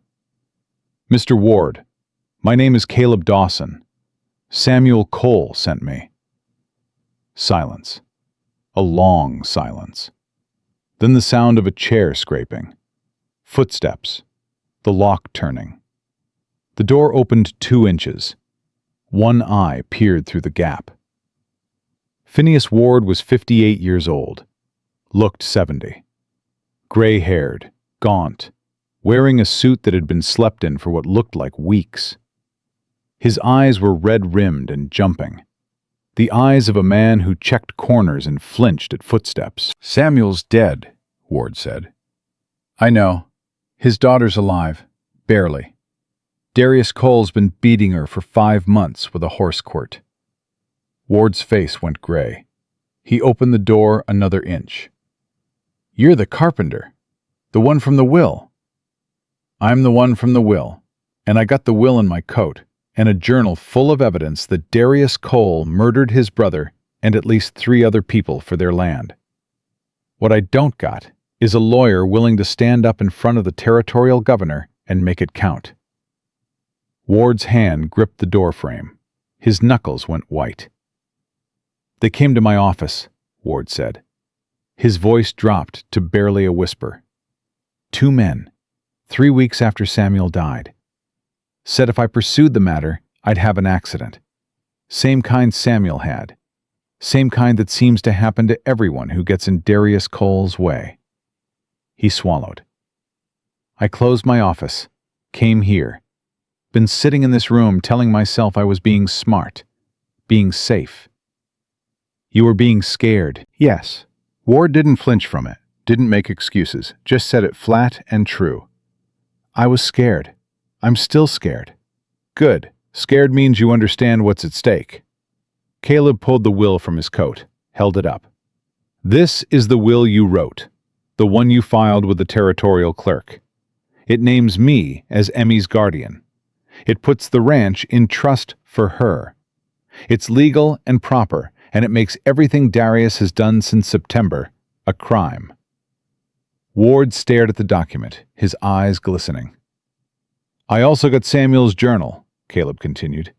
2 years of entries documenting every threat Darius made, every suspicious death, every acre of land that changed hands after somebody had a convenient accident.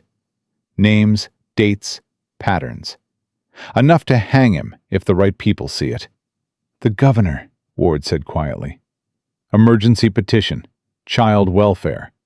Doc Crane's got a medical report on Emmy's injuries. I got sworn statements. All I need is a lawyer who'll file it and stand behind it." Ward looked at the will, at Caleb, at the will again. "I failed Samuel," Ward said. His voice cracked. "I failed that little girl for 5 months.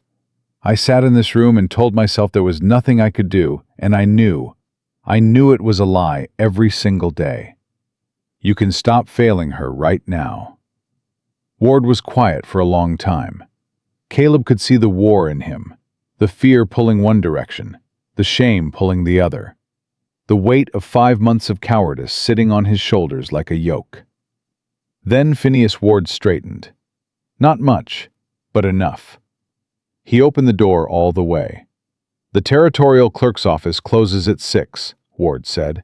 "It's 4:30. We have 90 minutes. "Then let's move." They moved. Ward changed his shirt, grabbed his satchel, the one with his legal papers and notary seal, and the tools of a profession he'd abandoned out of fear. They hit the street at a near run, 2 men with no time to waste, and a child's life hanging on whether they could reach a clerk's desk before a clock struck 6. The territorial clerk's office sat on the 2nd floor of the Capitol building. A harried young man in spectacles was already closing cabinets when Ward pushed through the door. "We're closing. Come back tomorrow." "Emergency petition, child welfare, territorial statute, section 17. Ward's voice had changed. The fear was still there, but something harder had moved in front of it. Professional. Authoritative. The voice of a man who knew the law and had decided, after 5 months of hiding, to use it. "You're required to accept emergency filings until 6 o'clock. It's 5:42. The clerk looked at Ward, at Caleb, at the documents Ward was pulling from his satchel, with hands that shook but did not stop. 18 minutes, the clerk said. "That's all you get." Ward filed everything. The will, the medical report Crane had written, Caleb's sworn statement, Emmy's account as recorded by Caleb, the journal entries transcribed and referenced, the petition for emergency review of guardianship. The clerk stamped each page, filed them, issued receipts. "Emergency petitions are reviewed within 72 hours, the clerk said.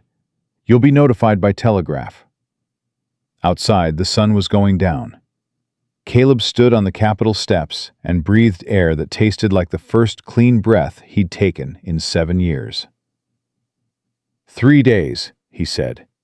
"We hold Emmy safe for 3 more days." 7 days left on the marshal's deadline, Ward said. "If the ruling comes through, we're legal. If it doesn't, Darius gets her back, and you go to prison." Then it better come through. Ward looked at him, tired, scared, but standing. I'm coming back with you, Ward said, to Black Hollow. I ran once. I'm not running again. It could get dangerous. It's been dangerous for 5 months. I just wasn't brave enough to be part of it. Ward picked up his satchel. I brought 2 horses. We leave at dawn. But Caleb wasn't waiting for dawn. There was a telegram waiting at the hotel when they got back. He opened it with hands that had stopped shaking somewhere between the clerk's office and the front desk.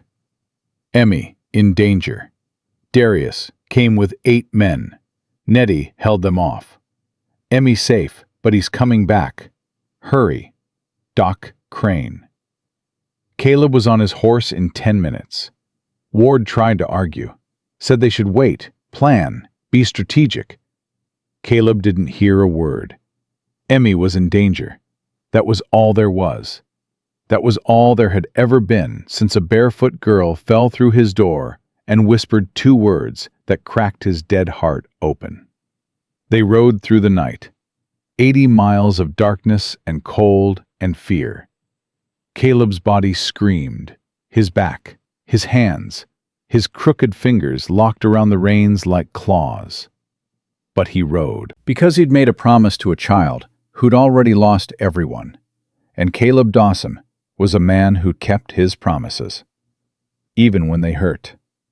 Especially when they hurt. They reached Black Hollow 16 hours later. The horses were half dead. Caleb was barely conscious in the saddle. His back had locked up somewhere around the halfway mark and hadn't unlocked since. His crooked fingers have gone numb around the reins. His eyes burned. His lungs burned. Everything burned. But he was here. The shop was still standing. Nettie sat on the porch with a shotgun across her lap, same as before, like she hadn't moved in 2 days. Her face was drawn. Her eyes were hard. There was a fresh dent in the doorframe that hadn't been there when Caleb left. Buckshot pattern. She'd fired at least once. "About damn time," Nettie said. "Emmy?" "Inside. Scared, but whole." Nettie stood, looked at Phineas Ward climbing off his horse behind Caleb. "Who's this?" "The lawyer." Nettie looked Ward up and down. The wrinkled suit, the shaking hands, the face of a man who hadn't slept properly in 2 months. "He any good?" "He filed a petition. That's what matters." "It better be, because Darius Cole came here last night with 8 men and a torch and told me he was going to burn this shop to the ground with the girl inside if I didn't hand her over." Caleb's blood went cold. "What happened?" "I put a shotgun barrel through the window and told him the first man through the door would leave in a box. He backed off. But he'll be back. He's done waiting, Caleb. Whatever's left of his patience died last night." Caleb pushed through the door. Emmy was sitting on the floor against the back wall with Biscuit pressed against her side and Willie sitting next to her, his arm touching hers, not holding her, just being there. The boy had dark circles under his eyes. He hadn't slept either. Emmy looked up when Caleb came through the door. Her face went through something that had no name.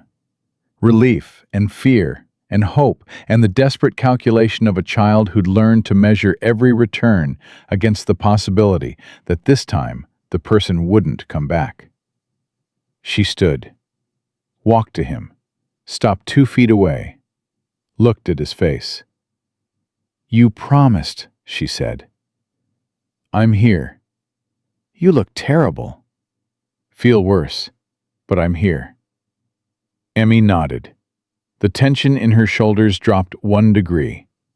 She looked past him to Ward, standing in the doorway with his satchel, and her good eye narrowed. "That's the lawyer?" "That's the lawyer." "He's scared." "Everybody's scared, Emmy. What matters is he came anyway." Ward stepped inside, looked at Emmy, at the bruises still yellowing on her face, at the bandages visible through the collar of her dress. Something in his expression broke apart and rearranged itself into something harder. "Miss Cole," Ward said. "I'm Phineas Ward. I wrote your father's will. I filed it with the territorial clerk, and I should have been here 5 months ago, instead of hiding in a hotel room, feeling sorry for myself." He knelt down to her level. "I'm sorry. I can't fix that. But I can tell you that as of yesterday afternoon, your father's will is filed as an emergency petition with the territorial governor's office. In 72 hours, maybe less, you'll have a legal ruling that puts you exactly where your father wanted you, safe, with Mr. Dawson. And your uncle won't be able to touch you." Emmy looked at him the way she looked at everyone, measuring, weighing, calculating whether the words matched the person saying them. "Papa trusted you," she said quietly. "He did. Don't make him wrong." Ward blinked, swallowed, nodded. Doc Crane arrived within the hour, changed Emmy's bandages, checked the infections. They were better. Not healed, but better. The salt baths Nettie had been giving her twice a day were working. "How long until we hear from the governor?" Crane asked, washing his hands. 72 hours from yesterday, Ward said. "Could be sooner. The clerk flagged it priority based on the medical evidence."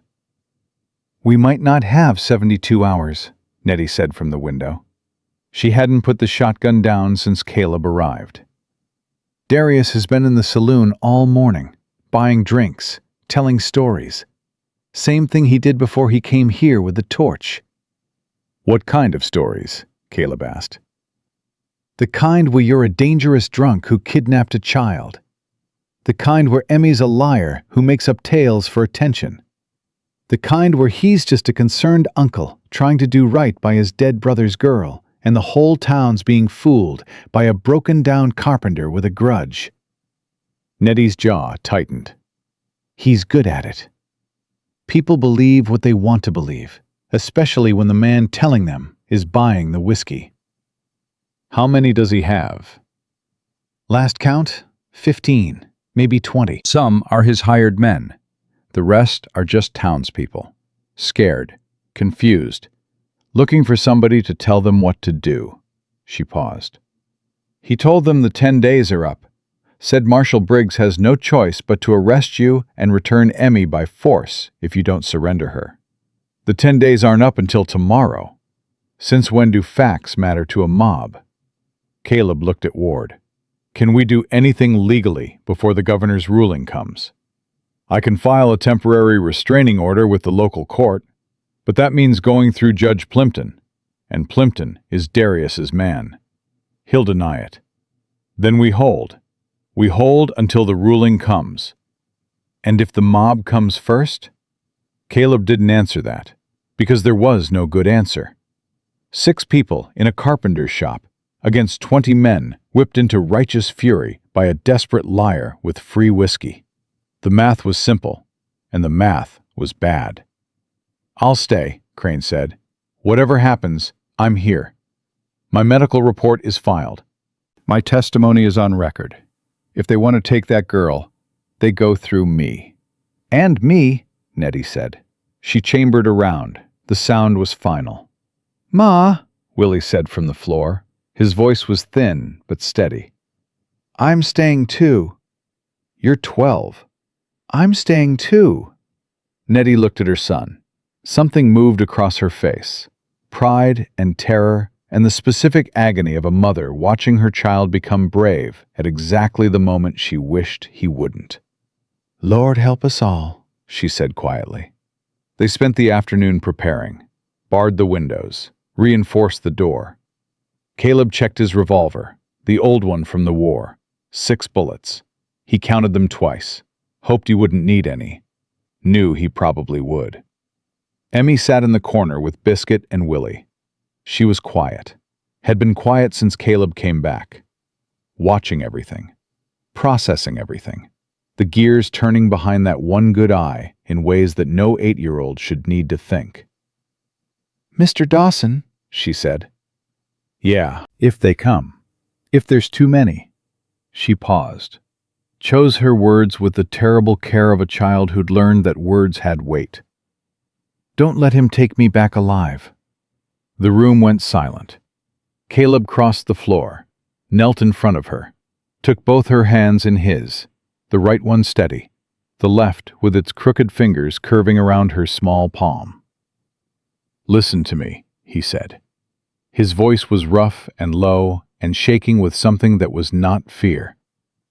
"Nobody is taking you anywhere. Not tonight, not ever. You hear me? I walked into a river to save your papa when the water was over his head and the bridge was coming apart. I rode 160 miles in 3 days on no sleep and no whiskey because I made you a promise. I ain't stopping now. Not for Darius, not for 20 men, not for anything." Emmy's eye searched his face. "What if you can't stop them?" "Then I'll die in this doorway, and they'll have to step over my body to reach you." And even then, Nettie's got that shotgun, and Doc Crane's meaner than he looks, and your papa's will is filed with the territorial governor, and there ain't a damn thing Darius Cole can do to unfile it. The law is coming, Emmy. We just have to hold until it gets here. Emmy squeezed his hands, hard, harder than a child her size should have been able to squeeze. Then she let go. "Okay," she said. Small, quiet, but settled, like something inside her had found a floor to stand on. The mob came at sunset. Caleb saw them through the window. 23 men by his count, carrying torches and rifles, and the self-righteous anger that comes from being told you're on the right side by a man buying your drinks. They filled the street in front of the shop, spreading out in a half circle, their torchlight throwing shadows that jumped and twisted against the buildings. Darius Cole stood at the front, his long coat buttoned tight, the quirt at his belt. His face was flushed, either from cold or from the whiskey he'd been using to purchase loyalty all day. Behind him, his 3 hired men, the muscle, armed and positioned and ready. And behind them, Marshal Owen Briggs, badge on his chest, gun on his hip, face like a man walking to his own hanging. Caleb checked the revolver one last time. 6 bullets. "Stay inside," he told Emmy. "All of you, no matter what happens." He stepped onto the porch. The crowd noise died. 23 men stared at one man standing in a doorway with an old revolver and nothing else between them. "Dawson!" Darius's voice carried across the yard, louder than it needed to be, playing to the audience. "Your time's up. Marshal Briggs has a warrant. You hand over the girl right now, or these men will take her. Your choice." Caleb said nothing, just stood there, hands at his sides, eyes on Darius. "Don't make this harder than it has to be," Darius continued. "You're a carpenter, Dawson, not a gunfighter, not a hero. You're a drunk who can't pay his bills and hasn't talked to another human being in 7 years. You think you can stand against all of us?" "I can stand against you," Caleb said quietly. "That's enough." Darius's jaw tightened. He turned to Briggs. "Marshal, do your duty." Briggs stepped forward. His hand was on his gun. His face was tight. But his eyes were looking at Caleb with something that wasn't hostility. "Caleb," Briggs said, "the 10 days are up tomorrow, but Mr. Cole has filed a complaint of imminent danger to the child. Under territorial statute, that gives me authority to execute the custody order early." He paused. "I've got a warrant. I don't want to use it, but I will." "You examined those papers Darius showed you," Caleb said. "Did you look at the date?" "The date?"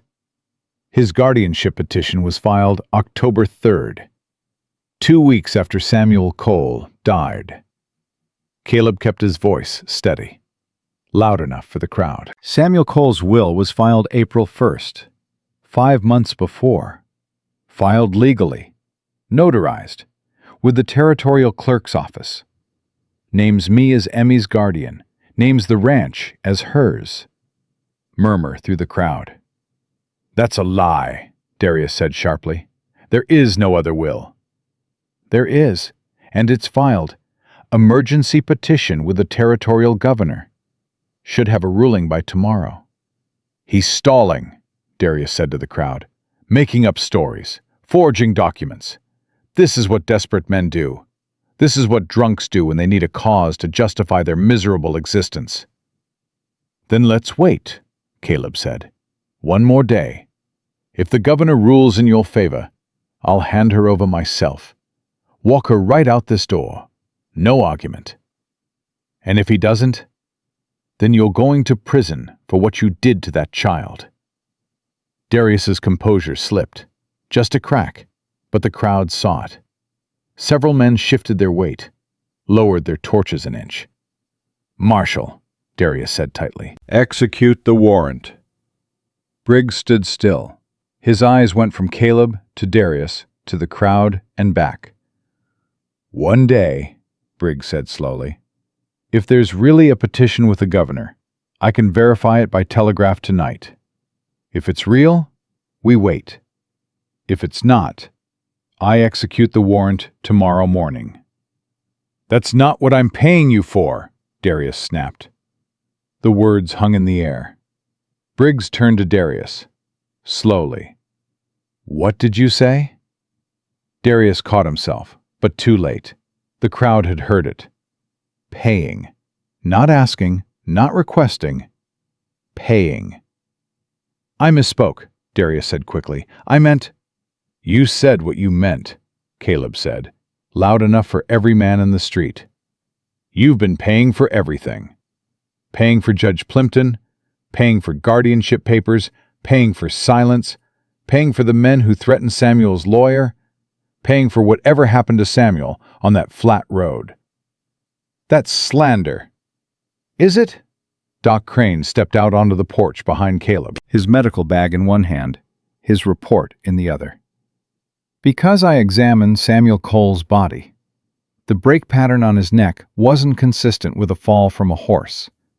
It was consistent with a blow from behind. Blunt force. I filed that in my report. Somebody made sure it got buried." The crowd shifted again. The murmur grew louder. "And I examined his daughter," Crane continued. 47 welts across her back. 7 infected. 3 bearing the imprint of a silver-capped braided quirt. The same quirt hanging on your belt right now, Mr. Cole." He held up the report. "It's documented, measured, photographed, filed with the territorial clerk as of 3 days ago." "The girl is lying. She's been coached." "Welts don't lie," Crane said flatly. "And they don't need coaching." A man in the crowd spoke up. Henderson, whose barn had burned 3 years back. "My barn burned with 3 separate origin points. Sheriff said accidental. But fire don't start in 3 places by itself." And Darius Cole bought my land at auction for half price 2 weeks later. Another voice, a woman, Margaret Hargrove, Nettie's sister-in-law. "My brother Ernest fell off a ladder at the lumber mill, Darius's lumber mill, the day after he refused to sell his land. I saw the ladder rungs. Someone had filed them thin." More voices, one after another, a pattern breaking open after years of silence. Convenient accidents, suspicious deaths, land changing hands. And at the center of every story, Darius Cole. Darius was losing the crowd. Caleb could see it in the way men stepped back from him, the way torches lowered, the way eyes that had been angry were now uncertain, ashamed, beginning to understand that the man who'd been buying their drinks had been buying their blindness too. "These are lies," Darius said. His voice was rising, losing its shape. "All of you are being manipulated by a drunk and a coward lawyer, and a drug-addicted doctor who—" "Enough!" The voice came from the doorway behind Caleb, small, quiet, but somehow cutting through every other sound like a blade through cloth. Emmy stood in the doorway. Caleb turned. "Emmy, I told you to stay inside." She walked past him, onto the porch, past Crane, down the steps, into the torchlight. 8 years old, barefoot again because the boots were by the stove where she'd left them. The blue dress Nettie had given her, hanging loose on her thin frame. Bandages visible at her collar and wrists. One eye still swollen. The other open and clear, and looking at every single person in that crowd. She didn't speak. She turned around, reached back, took hold of the dress at the collar, and pulled it down. The torchlight caught her back. 47 welts. Crane's count. Crisscrossing from shoulders to waist. Fresh ones still pink, over half-healed ones, over scars that would never go away. The braided quirt pattern stamped into her flesh. The silver cap imprint visible on 3 of the deepest wounds, matching the quirt on Darius Cole's belt perfectly. Not a word, not a sound. Just a child's ruined back in the torchlight, telling a story that no words could tell better. The crowd went silent. The kind of silence that falls when a room full of people suddenly understands what they've been part of, what their silence allowed, what their fear enabled. The kind of silence that is itself an accusation. A woman in the crowd started crying, then another. A man dropped his torch. It hissed in the snow. Another man set his rifle down on the ground and stepped away from it. Henderson walked forward, past Darius, past the hired men, stopped in front of Emmy. He was a big man, rough-handed, not given to sentiment. He looked at her back for a long time. Then he took off his coat, draped it around her shoulders gently. The gentleness of a man who understood exactly what had been done and exactly how much it had cost. "I'm sorry, child," Henderson said. His voice cracked. "We should have seen it." Darius looked around at the crowd that was no longer his, at the torches being lowered and dropped, at the rifles being set aside, at the men and women of Black Hollow looking at him with eyes that had finally opened. "This doesn't change anything," Darius said. His voice had gone thin, reedy, the voice of a man watching his last card get swept off the table. "I have legal guardianship. The law is on my side. Those papers are signed by a judge." "A judge you paid," Briggs said quietly. He'd been watching Emmy's back. His face had gone through every color a face could go through and settled on white. "A judge you paid, just like you said you paid me."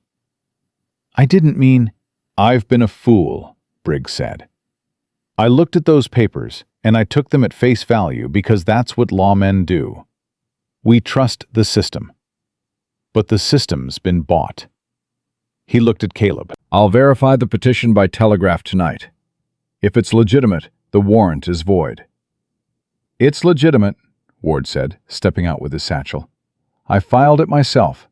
Every document stamped and receipted. The will predates the guardianship petition by 5 months. It was never superseded, never revoked, never challenged. Mr. Cole's appointment as guardian is legally void." Darius stood alone. The hired men behind him were shifting, reading the room, calculating whether their pay was worth what was coming. "This is not over," Darius said. But his voice had no weight behind it anymore. No crowd, no authority, no performance to play to. Just a desperate man standing in the cold, with debts closing in and the last door slamming shut. "It's over," Caleb said. Something in Darius's face changed. The last mask fell. What was underneath was not a businessman or a schemer or even a villain. It was an animal in a corner, teeth bared, nothing left to lose. His hand went to his coat. Fast. Faster than a man that desperate should move. Caleb saw the gun clear the coat pocket, saw the barrel come up, saw where it was pointed. Not at him, past him, at the small figure standing on the steps with Henderson's coat around her shoulders. Caleb didn't think, didn't plan, didn't calculate odds or count bullets or weigh consequences. He threw himself off the porch, hit Emmy, took her to the ground, covered her with his body. Heard the shot, felt the impact tear through his left shoulder like a hot iron being driven through meat. Felt the burn spread outward, felt his arm go dead. The second shot never came. Briggs fired once, hit Darius in the right arm. The gun spun away into the snow. Darius went down screaming, clutching his arm, his face twisted with pain and fury and the wild-eyed disbelief of a man who had always believed his money could stop bullets. The hired men dropped their guns before Briggs even turned toward them, put their hands up. The fight was over. Caleb lay on the frozen ground, with Emmy underneath him and blood soaking through his coat and pain turning his vision white at the edges. He tried to move. His left arm wouldn't respond. The crooked fingers hung limp. "Emmy," he said. "You hurt?" No. Her voice was muffled against his chest. Are you? "Some. How much? Enough." He tried to sit up. Failed. Crane was there in seconds, pressing his hands against the wound, shouting for bandages. "Shoulder," Crane said. "Through and through. Missed the artery. You're going to live, you stubborn fool." Emmy. "She's fine, not a scratch." Darius. "Briggs has him. Arm wound. He's not going anywhere except to sell." Caleb let his head fall back against the frozen ground. Above him, stars were coming out, cold and distant and indifferent to everything happening below them. But he didn't need the stars to care. He had people who cared. He had Emmy kneeling beside him, her small hand gripping his good hand, her face tear-streaked for the first time since he'd known her. She was crying, finally crying, not from fear, not from pain, from the specific, overwhelming relief of a child who had been saved and couldn't hold the weight of that miracle inside her body anymore. You jumped in front of a bullet, she said. Her voice broke on every word. You jumped in front of a bullet. For me. "Told you," Caleb said. His own voice was fading. "I keep my promises." You're bleeding. "I've had worse." You have not. "Fair point." Emmy laughed. A small, wet, broken sound that was part sob and part something else. Something that sounded like the beginning of healing. Briggs walked Darius past them in handcuffs. Darius's right arm was bound and bloody. His face was gray. He looked at Caleb on the ground and Emmy kneeling beside him. Looked at the crowd that had turned on him. Looked at the world he'd built, with threats and money and murder collapsing around him like a house with the foundation pulled out. "You can't prove anything," Darius said, but his voice was empty, mechanical. The voice of a man reciting lines to a theater that had already closed. "We already have," Ward said quietly. "Your brother documented everything. Every threat. Every death.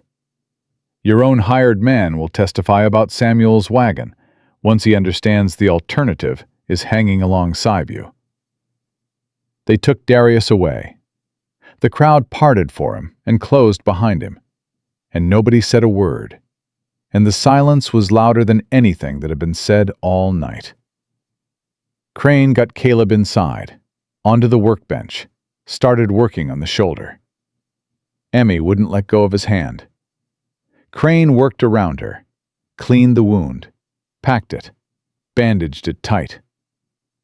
"No bone damage," Crane said. "Bullet went clean through the muscle. You'll have limited use for a month, maybe 2. After that, might get most of it back." "My left shoulder," Caleb said. "The hand that's already broken. God's got a sense of humor." "Funny." Nettie appeared with hot water and clean cloth, and the specific competence of a woman who had been dealing with emergencies since before most of these men could shave. She helped Crane, cleaned up the blood, made coffee, fed everyone who needed feeding. Willie sat next to Emmy on the floor. Biscuit lay across both their laps, tail wagging like nothing had happened. Willie didn't ask questions, didn't need to, just sat there being 12 and present and steady. Around midnight, a telegraph boy came to the door. Caleb was drifting in and out of consciousness on the workbench, but Emmy was wide awake. She took the telegram, unfolded it, looked at the words, looked at Ward. "I can't read all of it," she said. Ward took it, read it. His hands started shaking. "Emergency review complete," Ward said. His voice cracked and broke and rebuilt itself in the space of one sentence. Samuel Cole's will confirmed legitimate. Caleb James Dawson appointed legal guardian of Emmeline Rose Cole. All property and assets of the Cole Ranch placed in trust. Darius Cole's guardianship petition voided. Signed by the territorial governor. Emmy looked at the telegram, then at Caleb, half conscious on the workbench, with a hole in his shoulder and blood still seeping through the bandages. "Mr. Dawson," she said. Caleb opened his eyes, tried to focus. "We won," Emmy whispered. Something moved across Caleb's face. Through the pain and the exhaustion and the blood loss, and the 7 years of grief that had nearly buried him alive. Something that might have been a smile. The first real one in 2,555 days. "Yeah," he said. "We did." Emmy put her head down on the workbench next to his good hand. Biscuit jumped up and curled against her feet. Willie leaned against the wall and closed his eyes. Nettie sat in the chair by the door with the shotgun across her lap, still watching, still guarding, because some habits don't die just because the danger has passed. And Caleb Dawson lay on a workbench in a carpenter shop with a bullet hole in his shoulder and a child's head resting against his hand and a dead man's promise kept in his pocket. And he breathed, just breathed. And for the first time in 7 years, breathing felt like enough. Caleb spent 3 days in Doc Crane's office before the old surgeon would let him stand. The shoulder wound was clean. The bullet had gone through without hitting bone. But Crane said blood loss was blood loss, and stubbornness wasn't a substitute for rest.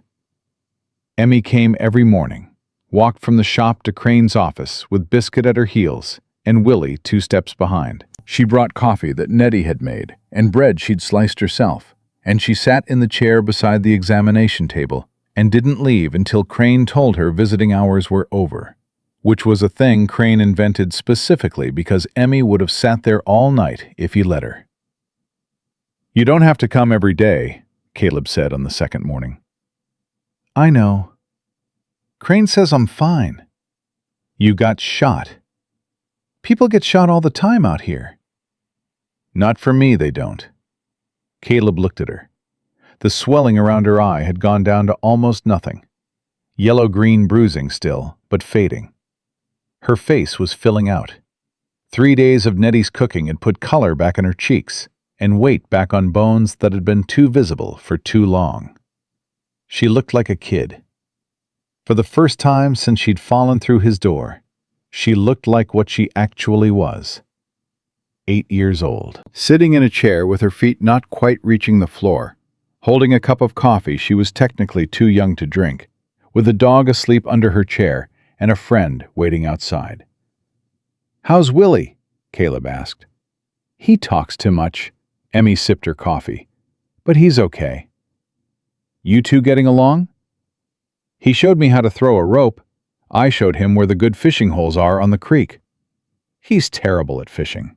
She paused. "He's the first friend I've had since Papa died." Caleb let that sit, didn't push it. Some things needed air around them. "Marshal Briggs came by the shop this morning," Emmy said. "Talked to Mr. Ward for a long time." "About what?" "Uncle Darius." Her voice didn't shake when she said the name anymore. Not steady either, but not shaking. "They found the man who filed Papa's wheel bolt. He confessed. Said Darius paid him $50 and a job at the ranch." She set the cup down carefully. "Briggs says Darius is going to trial. Real trial. Territorial court. For Papa and Mama and Ernest Hargrove and the Henderson barn and all of it." "Good. He might hang." Caleb looked at her carefully, trying to read what lived behind those words. "How do you feel about that?" Emmy was quiet for a long time. She reached down and scratched Biscuit behind the ears. The dog's tail thumped against the floor. "I don't feel anything," she said finally. "I thought I would. Thought I'd feel glad or angry or something. But I just feel tired." She looked up at him. "Is that wrong?" "No. That's just what happens when you've been feeling too much for too long. Your insides need a rest, same as your outsides." "Doc Crane said something like that." "Doc Crane's smarter than he looks." "I heard that," Crane said from the other room. Emmy's mouth twitched. Not quite a smile, but close enough that Caleb's chest did that thing again. The cracking, the shifting, the letting in of light through places that had been boarded up for 7 years. On the 4th day, Crane let Caleb go. His left arm was in a sling. The shoulder throbbed with every step. His crooked fingers ached worse than usual. Sympathetic pain from the shoulder wound, Crane said. The whole left side of his body was a mess of old damage and new damage, holding each other up. Ward was waiting outside Crane's office with a folder of documents and the expression of a man who had slept properly for the first time in months. "We need to talk about the ranch," Ward said. They walked to the shop, slowly, Caleb's body protesting every step. Emmy walked beside him, not holding his hand this time, walking on her own, but close enough that her shoulder brushed his good arm every few steps. At the shop, Nettie had laid out food on the workbench, the same workbench where Caleb had treated Emmy's wounds that first night, where he'd read Samuel's letter, where he'd poured whiskey into the snow and chosen a different life. Now it held bread and cheese and ham and a pot of coffee and a jar of honey that Emmy had found in the basket and refused to share with anyone. They sat around the workbench, Caleb, Emmy, Ward, Nettie, Willie, Crane. Biscuit under the table, positioned strategically beneath whoever was most likely to drop food. "The governor's office has confirmed the will in full," Ward said. "Caleb is Emmy's legal guardian. The ranch, the herd, the army contracts, all of it goes into trust until Emmy turns 18.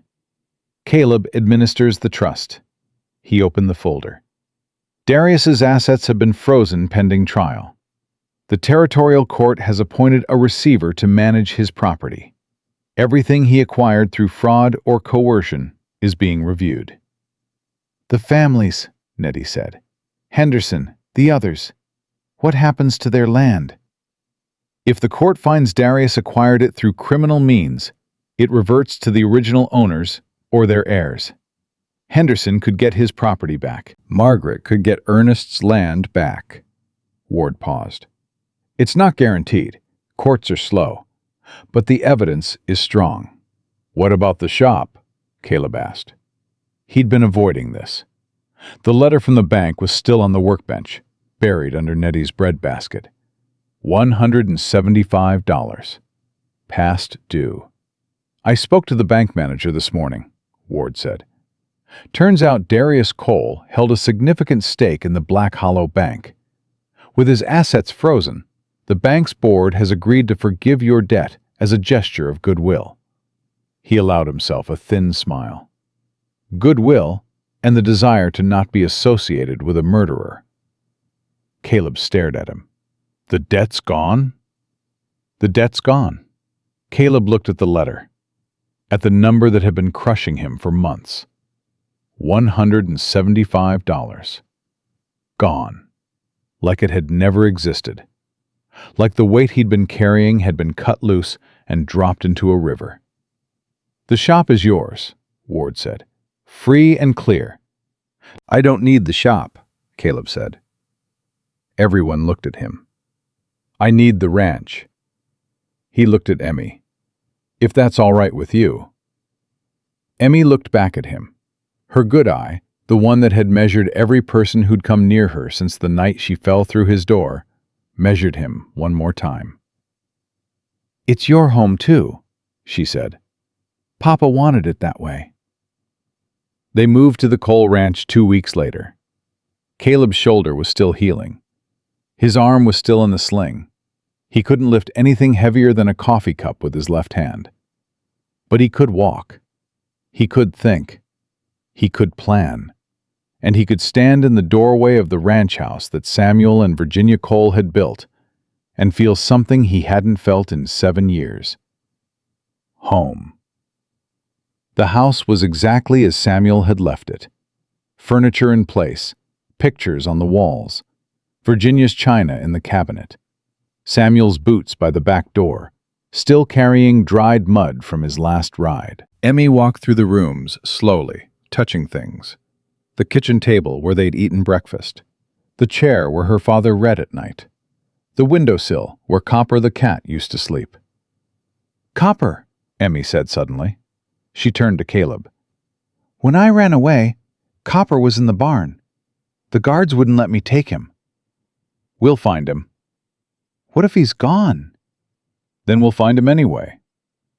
They found Copper 2 days later. The orange cat had been living in the hayloft, surviving on mice and stubbornness. When Emmy called his name, he came down from the rafters like he'd been waiting for her, walked across the barn floor with the dignity of a creature who had never doubted his person would return, and climbed into her lap and stayed there. Emmy held him and buried her face in his fur and cried. The second time Caleb had seen her cry, both times from relief, both times holding something alive and warm that she'd been afraid she'd lost forever. Caleb hired ranch hands, good men, Morris Henderson, who'd gotten his land back and didn't need a job but wanted one anyway because he owed Samuel's memory a debt he planned to pay with work. 2 young cowboys from the territory, recommended by Briggs, who had quietly made it known that anyone who wanted to work the Cole Ranch would find the marshal personally invested in their good behavior. Nettie came out twice a week with Willie. She taught Emmy to cook, taught her to sew, taught her the things a girl needs to know that men can't teach, and some things they can but shouldn't try. Emmy soaked it up like dry ground taking rain. Willie taught Emmy to throw a rope properly. Emmy taught Willie to ride. They raced horses across the lower pasture, Biscuit running behind them, barking at everything, and the sound of children laughing carried across the valley like something the land had been waiting to hear. Caleb taught Emmy carpentry. Started with simple things, a birdhouse, a shelf for her room, a frame for the photograph of Samuel and Virginia that hung in the hallway. Emmy's hands were small but steady, and she had her father's patience. She measured twice, cut once, got frustrated when the joints didn't line up, got more frustrated when Caleb told her to sand it down and start again. "Papa never made me do things twice," she complained one afternoon in the barn they'd converted into a workshop. "Your papa was a horseman. I'm a woodman. Wood doesn't forgive sloppy joints." "Neither do horses."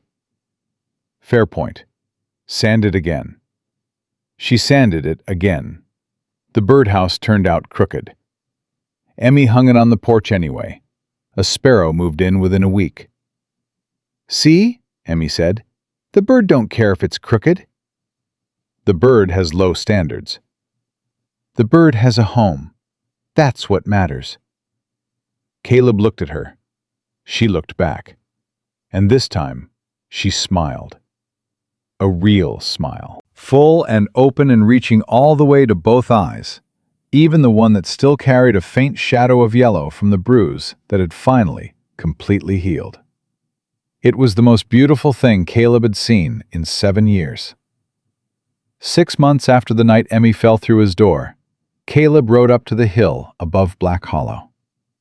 The cemetery sat on the ridge, looking out over the valley. Wildflowers had begun to push through the last of the snow. The air smelled like spring, like things growing, like the world deciding to try again. 2 graves, side by side. Ruth Dawson, Abigail Dawson. The stones he'd paid for with money he couldn't afford, carved with words he could barely see through his tears the day they were laid. Caleb dismounted, walked to the graves, took off his hat, stood there for a long time. "I met someone," he said. "Not to the stones, to Ruth, to Abigail, to wherever they were. Not like that. She's 8. Well, 9 now. Birthday was last month. Nettie made a cake. Willie gave her a fishing pole. I built her a bookshelf."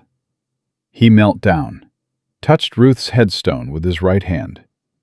The left was out of the sling now, but still weak. The crooked fingers rested against his knee. "Her name's Emmy. Samuel Cole's girl. You remember Samuel, Ruth? Big man, loud laugh. Couldn't tell a joke to save his life. His brother killed him for his ranch, for his horses, and then beat his little girl for 5 months because she wouldn't sign papers giving away everything her papa built." Caleb's throat tightened. He let it. Didn't fight it. "She knocked on my door in a blizzard, barefoot, bleeding, said 2 words and passed out in my arms. And something in me that I thought was dead, Ruth. Something I thought you and Abigail took with you when you left. It woke up." He looked at Abigail's stone. Small. Too small for the life it represented. "She ain't Abigail. I ain't trying to replace her. Nobody could replace her. Nobody could replace either of you. But Emmy needed somebody, and I was there. And Samuel asked me, and I said yes." He paused. "I said yes, Ruth. After 7 years of saying no to everything, I said yes." The wind moved through the grass. The wildflowers bent and straightened. "I stopped drinking. The night she came. Poured it out in the snow and haven't touched it since. 6 months. Longest I've been sober since you died. Longest I've been awake, really awake, in 7 years." He stood. His knees protested. His shoulder ached. His crooked fingers throbbed. 57 years old and feeling every one of them. "I couldn't save you," Caleb said. "I was 40 miles away, and I couldn't save you. And I've spent 7 years dying because of it. But I saved her. I saved Emmy. And I know that don't make up for what I lost, don't balance the scales, don't fix what's broken in me. But it's something. It's the first something I've had since you left." He put his hat back on, touched both stones one more time. "I'll keep coming," he said. "I'll bring Emmy sometime. She'd like this hill. She likes quiet places. She's a lot like Abigail that way." His voice cracked. "She'd like that too, knowing there was another little girl who liked the same things she liked." He walked back to his horse, mounted up, looked down at the graves one more time. "I love you both," he said. "Always will.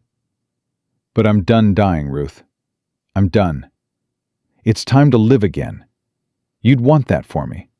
I know you would." He rode back to the ranch. The house was warm with lamplight. Smoke curled from the chimney. Through the window he could see Emmy at the kitchen table, working on arithmetic that Nettie assigned her twice a week. Copper sat on the table next to her book, paw occasionally batting at her pencil. Biscuit lay at her feet, tail wagging in his sleep. Caleb unsaddled his horse, brushed him down, took his time, did the work with his hands, and let his mind be quiet. When he came inside, Emmy looked up from her arithmetic. "Where'd you go?" Up the hill. Emmy understood, didn't ask more, just nodded and went back to her numbers. The kind of respect for grief that only someone who'd carried their own grief could offer. Caleb sat down across from her, the kitchen table, the same one where Samuel and Virginia had sat, where Emmy had eaten breakfast with her parents every morning of her life until 5 months ago. Now Caleb sat where Samuel had sat, and Emmy sat where she'd always sat, and the chair where Virginia used to be stayed empty. Because some spaces aren't meant to be filled. They're meant to be honored. "I can't figure this one," Emmy said. She pushed the paper across the table. "Nettie says I have to show my work." Caleb looked at the problem. Long division. He'd never been good at it himself. "Ask Willie," he said. "Willie's worse at numbers than I am." "Ask Doc Crane." "Doc Crane told me to ask you."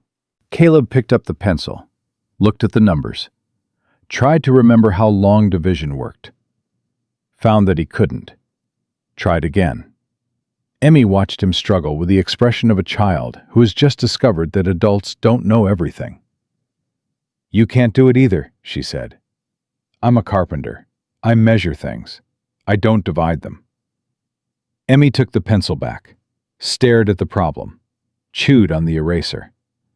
"Papa could do it," she said quietly. "He could do numbers in his head. Mama used to say he could count a herd at a gallop." "Your papa was smarter than me." "Most people are." Caleb looked at her. She looked at him. Her mouth twitched. His mouth twitched. They both started laughing. Not big laughter. Not the kind that fills a room and shakes the walls.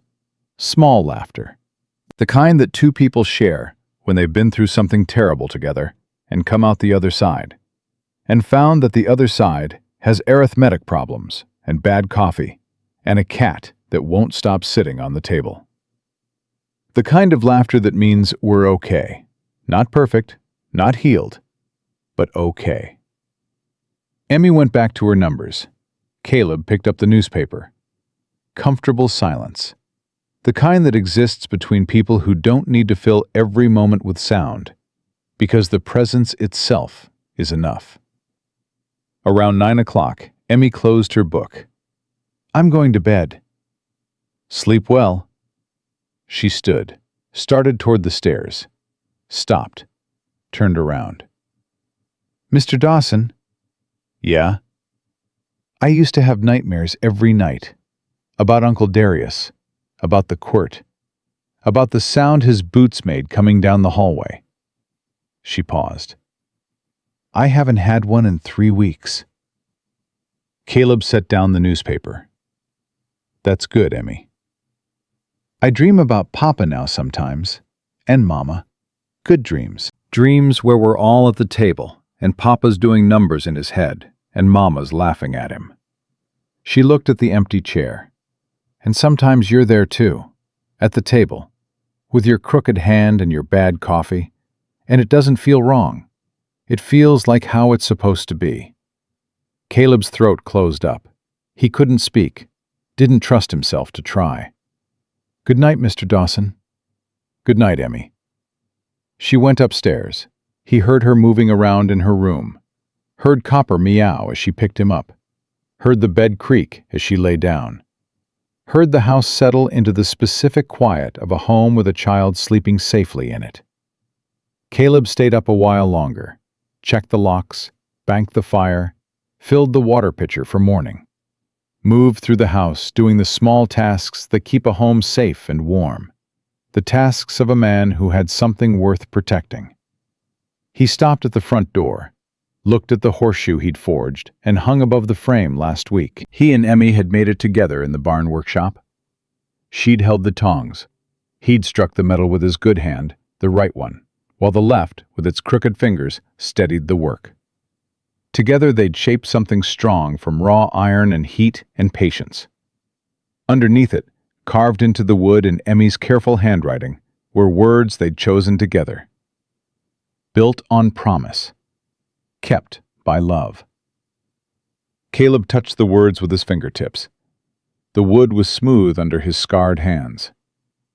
He stepped outside, looked up at the stars. Same stars he'd looked at from his shop for 7 years.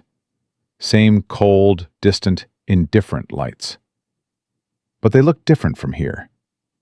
From a porch attached to a home with a child sleeping upstairs, and a cat on her pillow, and a dog on the rug, and a life being built from the wreckage of 2 broken families.